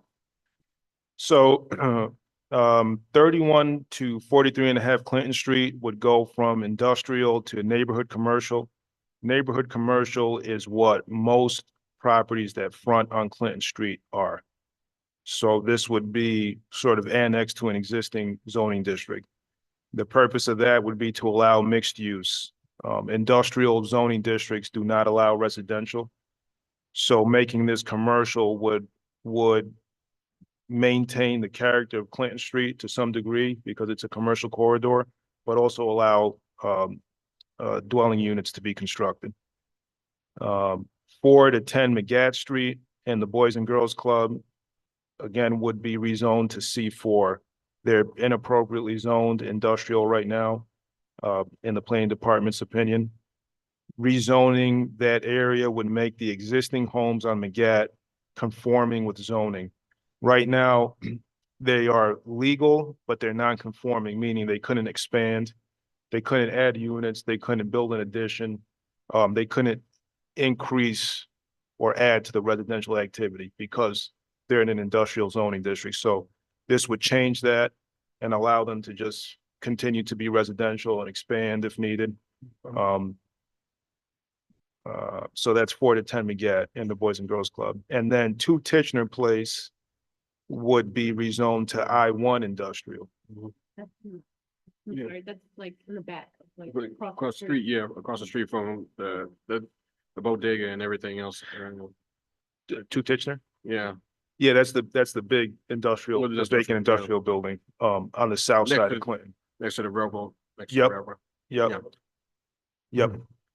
And so, that we thought would be more appropriate to rezone that to I1 because that would allow some residential uses. They'd be, cleaner, I'm sorry, not residential. That would allow some industrial uses. So it would allow clean industry and sort of high-tech industry instead of the heavier industry that's allowed there now. But I1 also allows multi-unit dwellings and commercial uses. So we just thought rezoning that to I1 would make it more developable, but wouldn't take away the ability for a potential buyer or user to use that as an industrial facility, which is what it is. So Tito, you've been around a while. Zoning maps have been updated multiple times. I'm just wondering why this block by the Boys and Girls Club, which has been there for how long now, why this was not changed earlier? That block in particular, the Boys and Girls Club in McGatt. Yeah, like it seems like it was a weird decision to ever make it I2. It was, so that was made I2 in 2006. I don't know what it was before that, but in 2006, the Boys and Girls Club wasn't there. That was just Philadelphia sales. yeah. In 2006, for whatever reason, that was seen probably as a potential industrial site because of the size of it. But that shouldn't have been the case. And the comprehensive plan that we did later on in 2014 does not identify as something that should be industrial in the future. So basically what prompted the review of this area was a potential development at 41 Clinton Street for a mixed-use building. That would Which be is receiving- Titchener. No, not Titchener. 41 Clinton Street is a vacant lot on the corner of Clinton and Murray.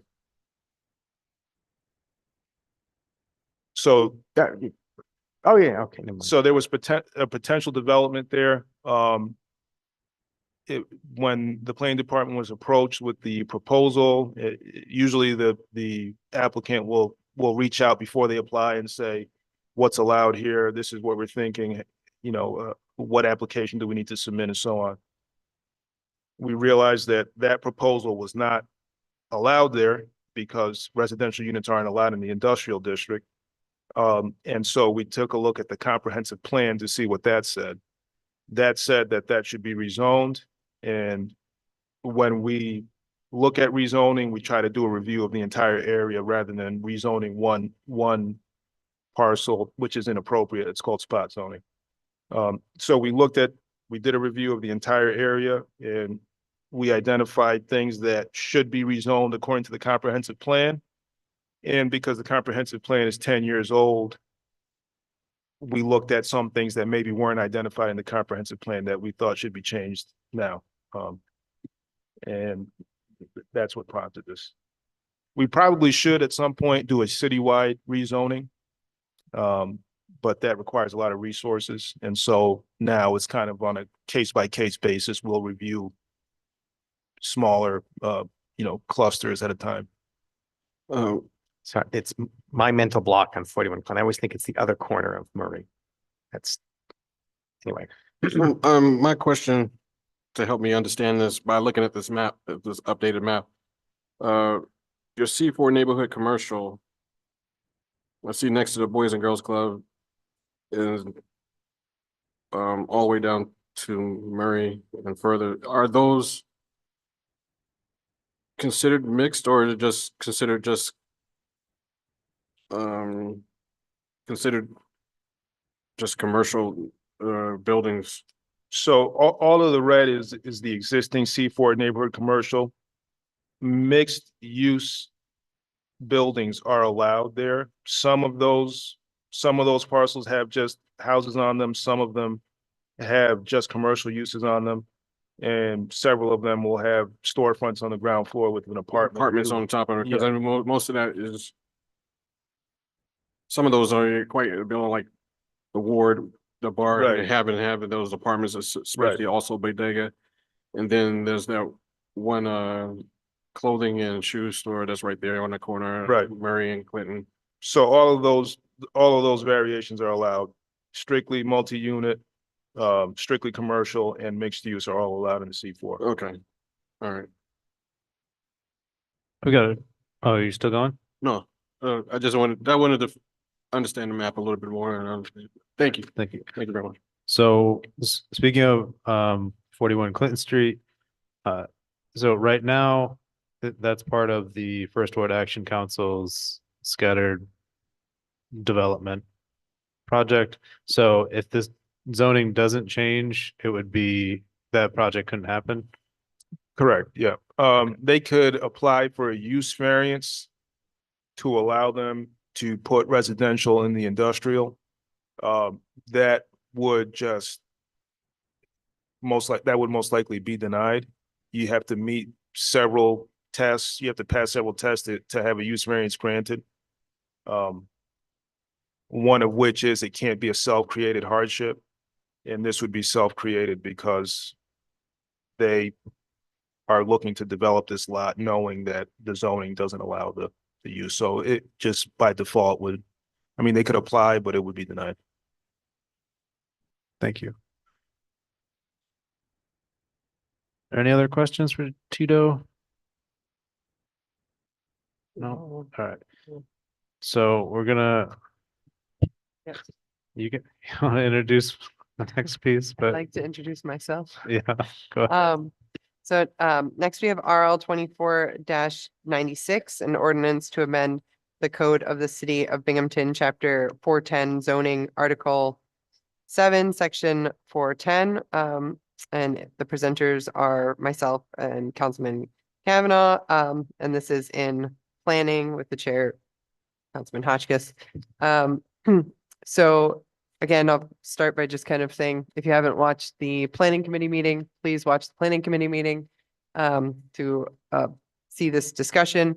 I have followed up on something that came out of that discussion. There was a discussion of did it make sense to set up an appeals process to city council or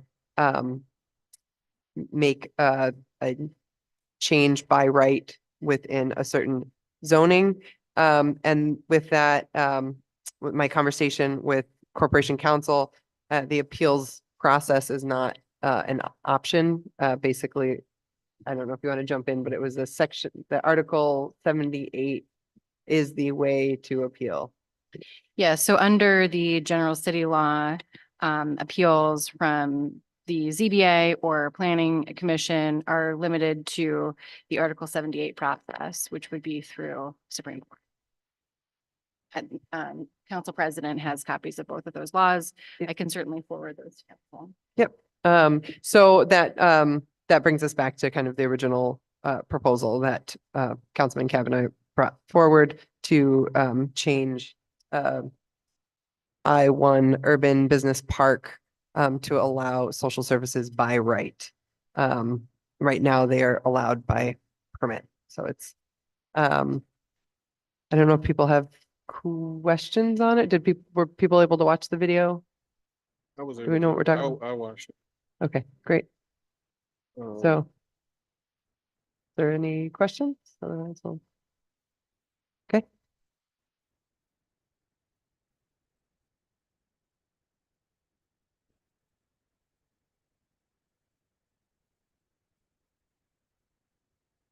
I guess the next steps in terms of, my to-do list, I'm definitely gonna be reaching out to, planning, to discuss, how things fit with comprehensive plan, and try and make sure I get through all the list of things to look at and consider.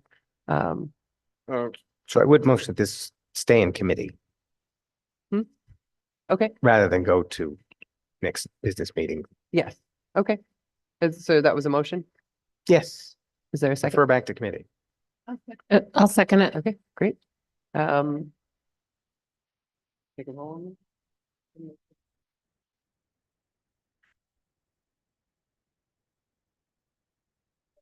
Okay, all in favor? Aye. Any opposed?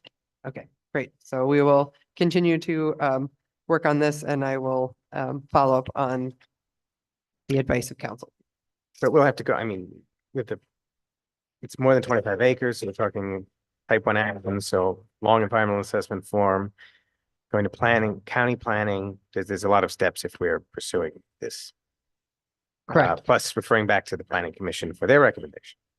Yeah, our office had sent kind of an email memo earlier today with some high-level bullet points. So if there's any further discussion, just let us know. And I was advised that I could reach out to planning to get assistance with the documentation and making sure that they see me as I'm saying that. So I'll be reaching out to planning. Oh, okay. So, just for clarity, effectively, this creates a 25 acres in the city that would allow for social services to be allowed. It would be in any I-1 district, which is basically the Charles Street Business Park plus Kitchener Place if we vote on it. Right.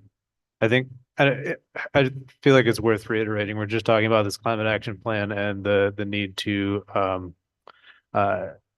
have the ability to shelter people. And I think everybody is acutely aware that the bus station was acting as a warming station or a shelter for people, and then they were removed from it. So I think there's obviously a demand for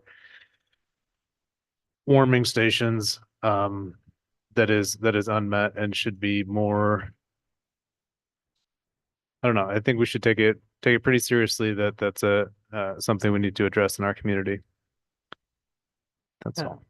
In a quicker time frame than 2035. Yes. So that's one of the things that would be permitted if the social services. I mean, one of the, designation by right. of course, you were there, but one of the other discussions that came up was that we just have a general catch-all for social services in the zoning language now, and that maybe there's more differentiation on kind of level of services or type of services that would be it would allow a little more granularity. So that's one of the other discussions. So, you know, where a line, if a line should be drawn, where a line should be drawn. Because there's obviously also a lot of neighborhood concern and feedback on this project, so. Yes, It's gonna take yeah, I was gonna say navigating. it requires being sent to the planning commission for their review and a public hearing. And the county, the 239 review with the county, and it's would be a type 1 action. So there's a lot of steps involved. Okay. All right. Any further questions? Otherwise, we'll move on. I just have a statement Yeah. I'd like to add to that. We have asked people since day one to give us ample information. I don't think it's a good precedent to say, watch a committee meeting is the only information we give with an RL. Appreciate So I'd that. like to make that noted. Okay, absolutely. Absolutely. All right, so next is RL 24-98, MPA committee. So handing things over to Councilwoman Middleton.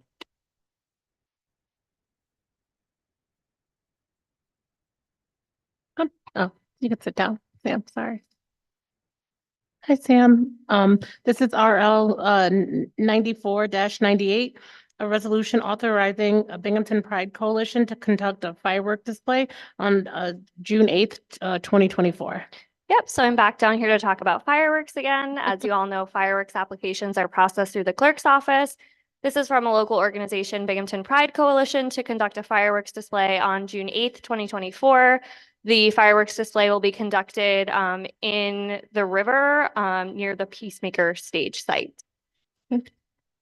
And I see that it's for the The 8th. Susquehanna River, Councilmember Porter. It's Yes, Susquehanna. it's noted in the packet.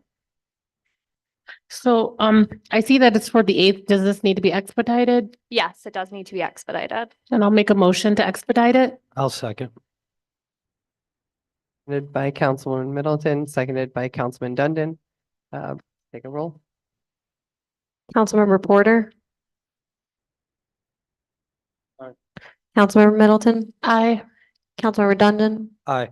Councilmember Costi, Aye. Councilmember Hotchkiss, Aye. Council President Matavetsky. Aye. It's 6-0. Thank you.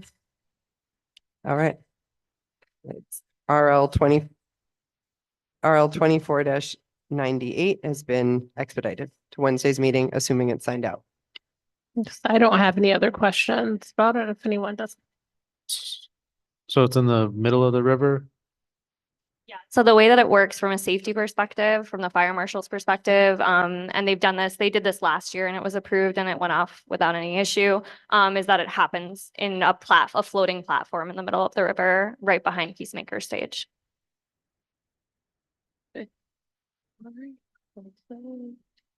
A fireworks. Yes, fireworks. Okay, Thank you. thank you. Thank you. Next, we have RL 24-97, local law to establish responsible bidder requirements on public works projects. Hand things over to So Councilman I would Dundon. like to start off and making a motion to recuse myself on this RL as the chairman of Public Works and have Councilman Porter take over the chairman as Public Works for this RL, seeing that I am a co-presenter on this. Is there a second on that? Second. Okay, motioned by Councilman Dundon, seconded by Councilman Hotchkiss. Roll vote, I guess. Councilmember Porter, Aye. Councilmember Middleton, Aye. Councilmember Kavanaugh, Councilmember Dundon, Aye. Councilmember Costi, Aye. Councilmember Hotchkiss. Aye. Council President Matavetsky. Aye. Thank you. Okay, so for RL 24-97, Councilman Porter will be the temporary chair of Public Works. Okay, so 2497 is a local law to establish a responsible bidder requirement on public work projects. Mike, So, in establishing this law, I basically took what Erie County's format has been, and Erie County has had their law challenged in court, I believe twice. Both times it was tossed out and upheld because of its merit. Establishing this does not prevent any contractors from bidding.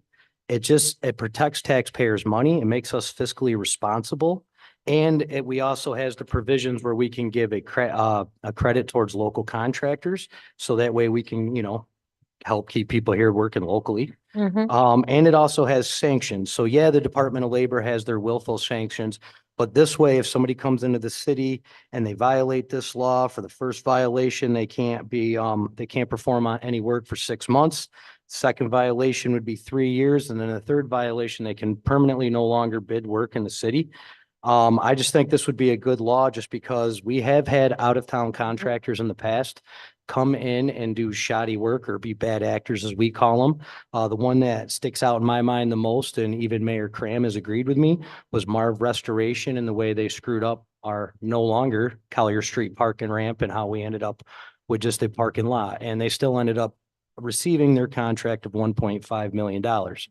And I mean, there's also, we could probably even use Rec Park The tennis courts, yep. also in that. So this protects the city to make sure just because somebody's the lowest bidder doesn't mean we just give them a contract. They have to prove they're the lowest responsible bidder. And that's the biggest thing. I mean, right now, we do not really have any way to verify that. So I could throw a magnet sign on a pickup truck and I could bid on any $1 million project in the city. And as long as my number comes in lowest, I'll be awarded it. Mm-hmm. Who knows if I can do it? Who knows if I don't have to turn in 15 change orders to jack up the price from the original bid by 25 or 30%. But with this, and in the way this works, it ties in with, a questionnaire through the comptroller's office. That way it's documented. So if they, you know, they've worked in Owego or Fallsburg or in Plattsburgh and they've done shady work up there, they're in with this questionnaire. And then that way the comptroller's office is kind of doing the research for us. And I like this also because it really holds every party accountable. So it's the city, not only the city, it's the contractors that do the work. So it basically protects us. So that way we're not wasting our money on the, yes. But not only that, just not wasting our money on contract, bad things. Bad, Yeah. bad practices. Yeah, or just people coming in and not doing their job properly, and then they're still getting the money, but then we have to go back in, like Mike said, like at Rec Park, that park was done like 2 or 3 times, and we still the city had to foot the bill on it. This way, this protects us as a city, and also they won't be awarded that money. And not only that, it'll be put inside a system to verify it, which is great. That way- Yeah, and in section 9 under sanctions, section 9A4, liquidated damages payable to the city in the amount equal to 5% of the dollar value of the general contract. So it would be implemented right there that we already have a way to go after liquidated damages. Yep. Councilman Dundon, I have a question.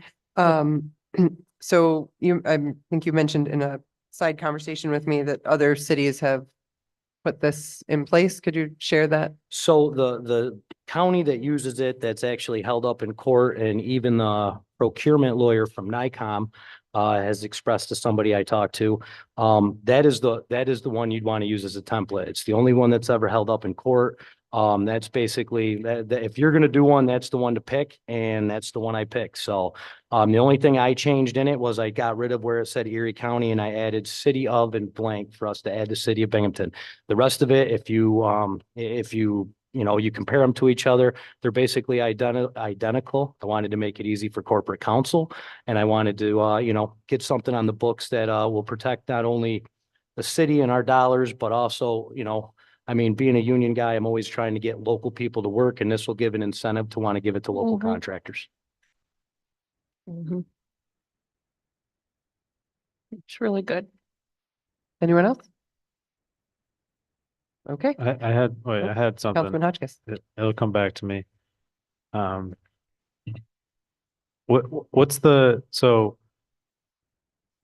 10 bids come in for a project. Where do they get processed, or which ones would be thrown out? Every single one of them would have to fill Fill out it the out. questionnaire. All the bids are taken in because you cannot count out any bid in an open bid process. But when we open the bids, we can cross-reference the questionnaire to make sure they're going to be responsible. And then we award the contract to the lowest responsible bidder, not just the lowest bidder. And that is 100% legal. You can never throw a contractor's bid out on anything because we do have an open bid process as a municipality, a school district, a SUNY school, you name it. But what this means is after we've received them, we can cross-reference the contractors with this website through the comptroller and make sure that we're awarding it to the most responsible contractor to, do the best for the city and also not cost us taxpayer dollars.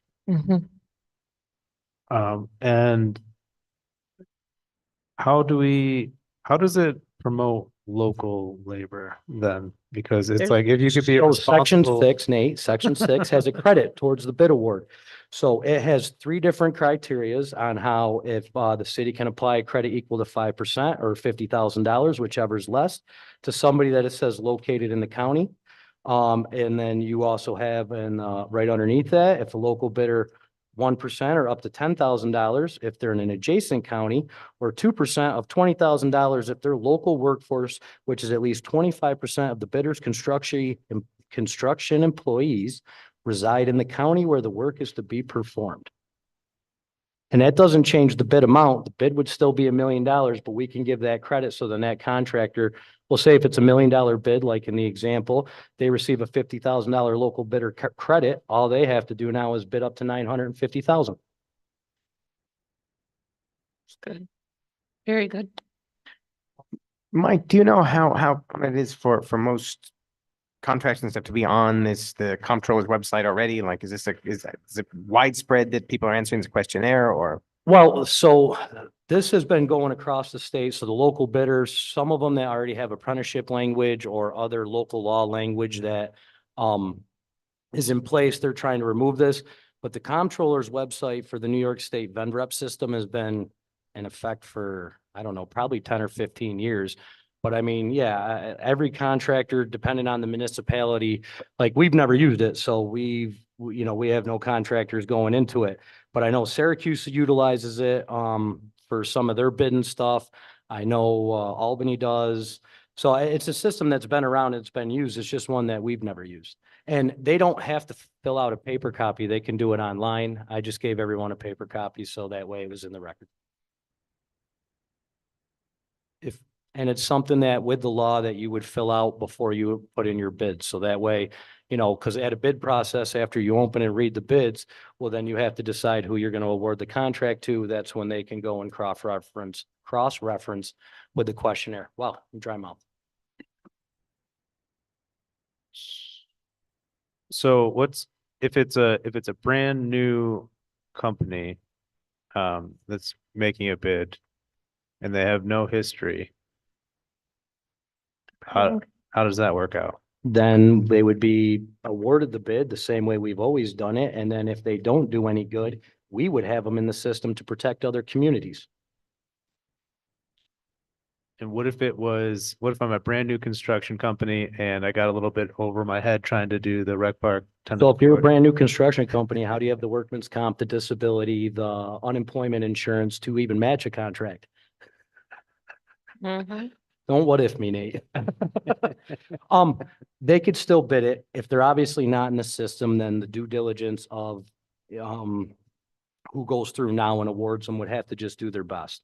But moving forward, we would have them in the system. And like I said, the more the system's utilized, which I'm pretty sure every local contractor, whether it's R. Stenis Vacary, it's G. Stenis, it's Boland's, it's Tordo, they do work all over the state. I know Elmira uses this system. Their IDA uses this system. So chances are, unless you're overnight just a popped up company, you're going to be in this system. And then if we're handing out awards to contractors that just opened up in the last week, we should really question our award process. Thank you. All right. Next we have RL 24-102.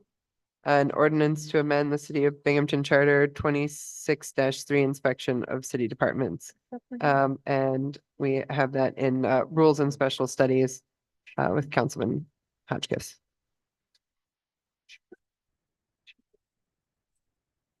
All right, so this is RL 24-102, an ordinance to amend the city charter 26-3 inspection of city departments, bureaus, and institutions.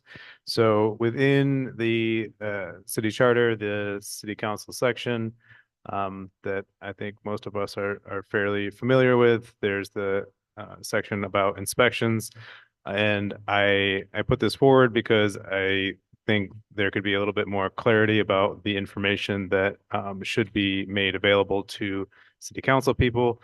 I think we're all trying to do our best to make informed decisions about legislation and the direction of our city. And oftentimes it is a struggle to get the information we need or think we Correct. need to make those decisions. Correct. So I just wanted to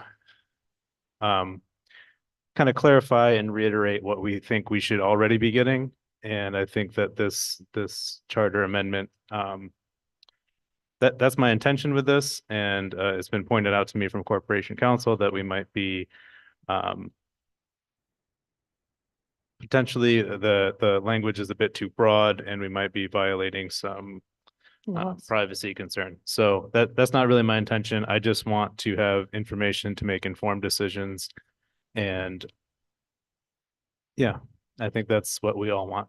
So is there any Councilwoman questions? Middleton. I was gonna say, I like this. I think that the more information we have, it really helps us better to make better decisions.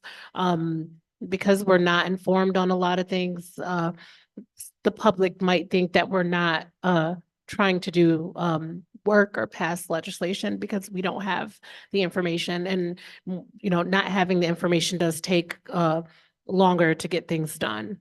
So I really like this. I really, really, really like this. So that's all. I like it too. It's something like to piggyback off of Kenya is something important that we need to find out. Any information we should be able to access. Well, to a certain degree of certain information, but the most information involving the constituents and the things that's going on in the city should be something that we should be able to access and not be blockaded from it. So. Yeah. Agreed. Yeah, Mike, were you gonna say something? Oh, do you want to switch? Oh, well, I'll talk while we're waiting. Like I said, I do think that it's good. Not having the proper information has really been hard for us all to navigate since we came in office. Yeah, I mean, the only thing I wanted to add is I heard a great idea today that maybe we should have just some confidentiality training to get tied with this. So that way it covers any liability. we've been asking for that since we came into office. basically. Let's make sure we get it on public record. I did, yes, I was gonna say, what was it, our second week here, we're handed something that said Yeah. workplace confidential or something and without any training on that, so I would, that's a we great will make idea. sure that the city gives us the onboarding that we deserve. Yeah, that's a good idea. Training, confidential training. I think it's great. I guess I want to throw out an example of one of the types of information that we've asked for and haven't gotten since we're having this discussion. Back during the snowstorms, I believe Councilman Dundon reached out because we were wanting to be able to respond to constituent calls relating to the snow, and we just wanted to know what's out on the roads, how things are prioritized, just some basic information. And we were told to have our constituents call DPW directly. So that was relatively insulting. Mhm. Yeah, it was quite So insulting. just throw that out there as an example. Yeah, it was quite insulting because I know I had to go to practically people's homes and trying to get them to move their vehicles and then also trying to drive around in the snow to see what streets were actually plowed or not plowed. And then having that information would have been very key, so I wouldn't have to go driving. Or even the pavements too, like beforehand, like I had asked about that, and just recently, before I was told there is no pavement. So it just like something like a uniform way of how we can get information would be great. So that's all. I mean, it's constituent services are expected from us. And there's a number of times that, you'll get feedback from constituents. Well, I called X department or I talked to Y person and they were out here and they said, call your city council person. So there's an expectation, even though in the city charter, nowhere does it say that city council does constituent services. It's absolutely an expectation. We are representatives and that is absolutely part of the job. And it's only right that we have information commensurate to deal with that aspect of the job and to do the work of looking at longer term projects, longer term plans. I mean, the climate action plan is a good example. I mean, why are we getting the final draft? I mean, when this was in process, we might have had some ideas to put forth since January if we were given a draft. I don't think it's right that there seems to be an expectation that we will just be responsible and spill every bean everywhere all the time. I mean, we can handle, working drafts and work product and be part of the process. It's just fulfilling what we were elected to do, I think. Mhm. I did want to give a nod to a conversation, Councilman Kavanaugh and I had about this concept before it was submitted, which is, kind of not just our expectation that we should, based on the existing charter writing, be getting such access, but that it's kind of New York State. I don't know if Councilman Kavanaugh would like to elaborate, but New York State's interpretation of records includes data. So you want to jump in? I mean, yes, basically that going from freedom of information law and as well as access to records and things that generally when laws, it's generalization, but when the laws have been not totally updated, when books and records and things are referred to, it also refers to electronic data and electronic mediums. So I would say that the current law covers what we need to access. So this is my putting a hat on a hat thing, but we want to clarify and update, that's fine. Thank you. Anyone else? All right. Next, we have RL 24-103, an ordinance to authorize city council to manage and develop intern programs at City Hall. And I hand things over to Councilwoman Middleton, Chair of Municipal and Public Affairs. Hold on one second. Can I see that? Yeah, mine is just in a pile. Thank you. This is RL 24-103, an ordinance to authorize the city council to manage and develop intern programs at City Hall. Thank you.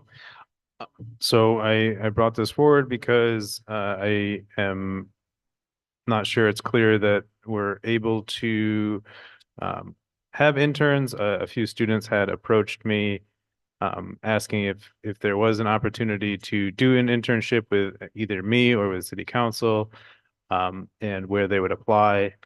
Overall, I think it would be a really a healthy thing to have just for community, well, like university and city relationships, but it would also help build a pipeline for potential employees here. I know we have some trouble filling some of our vacancies, but if we had to develop a pipeline of interns that eventually become employees, I think that'd be great. I think they'd get great experience and could do really good work.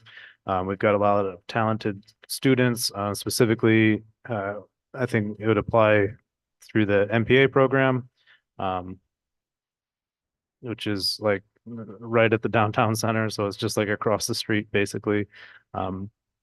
And they want to do this work, and I think it'd be really beneficial. So I am trying to take the first step to formalize the process and allow us to formalize the process to allow interns for us, but also for other departments throughout City Hall. Do you mean us as a group or individually? Either or. Okay. If you wanted to find your own interns and establish that program, I think that would be, I don't have a problem with that. The idea of an intern that's, or an intern or interns that are responsive to all of us, I think that would be complicated. So I think they would be assigned would make more sense. Has Kent taken a pass at this yet or given you any thoughts? I haven't actually talked to him about it, but I will.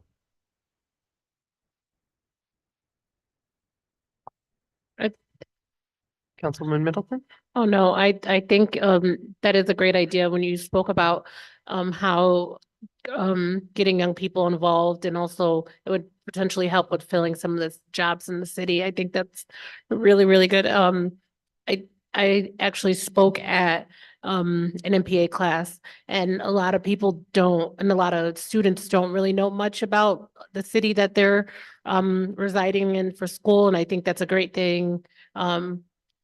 you know, to get more young people involved and for them to get to know the city of Binghamton and hopefully stay.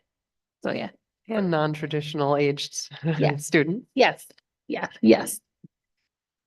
And there's, I know like, at least there's a rumor that there's a growing effort for the university to be more involved with community. And there's also a student initiative that is just like, they acknowledge that like students don't know much about the area. So they're trying to push for like local history to be part of their curriculum and like local involvement.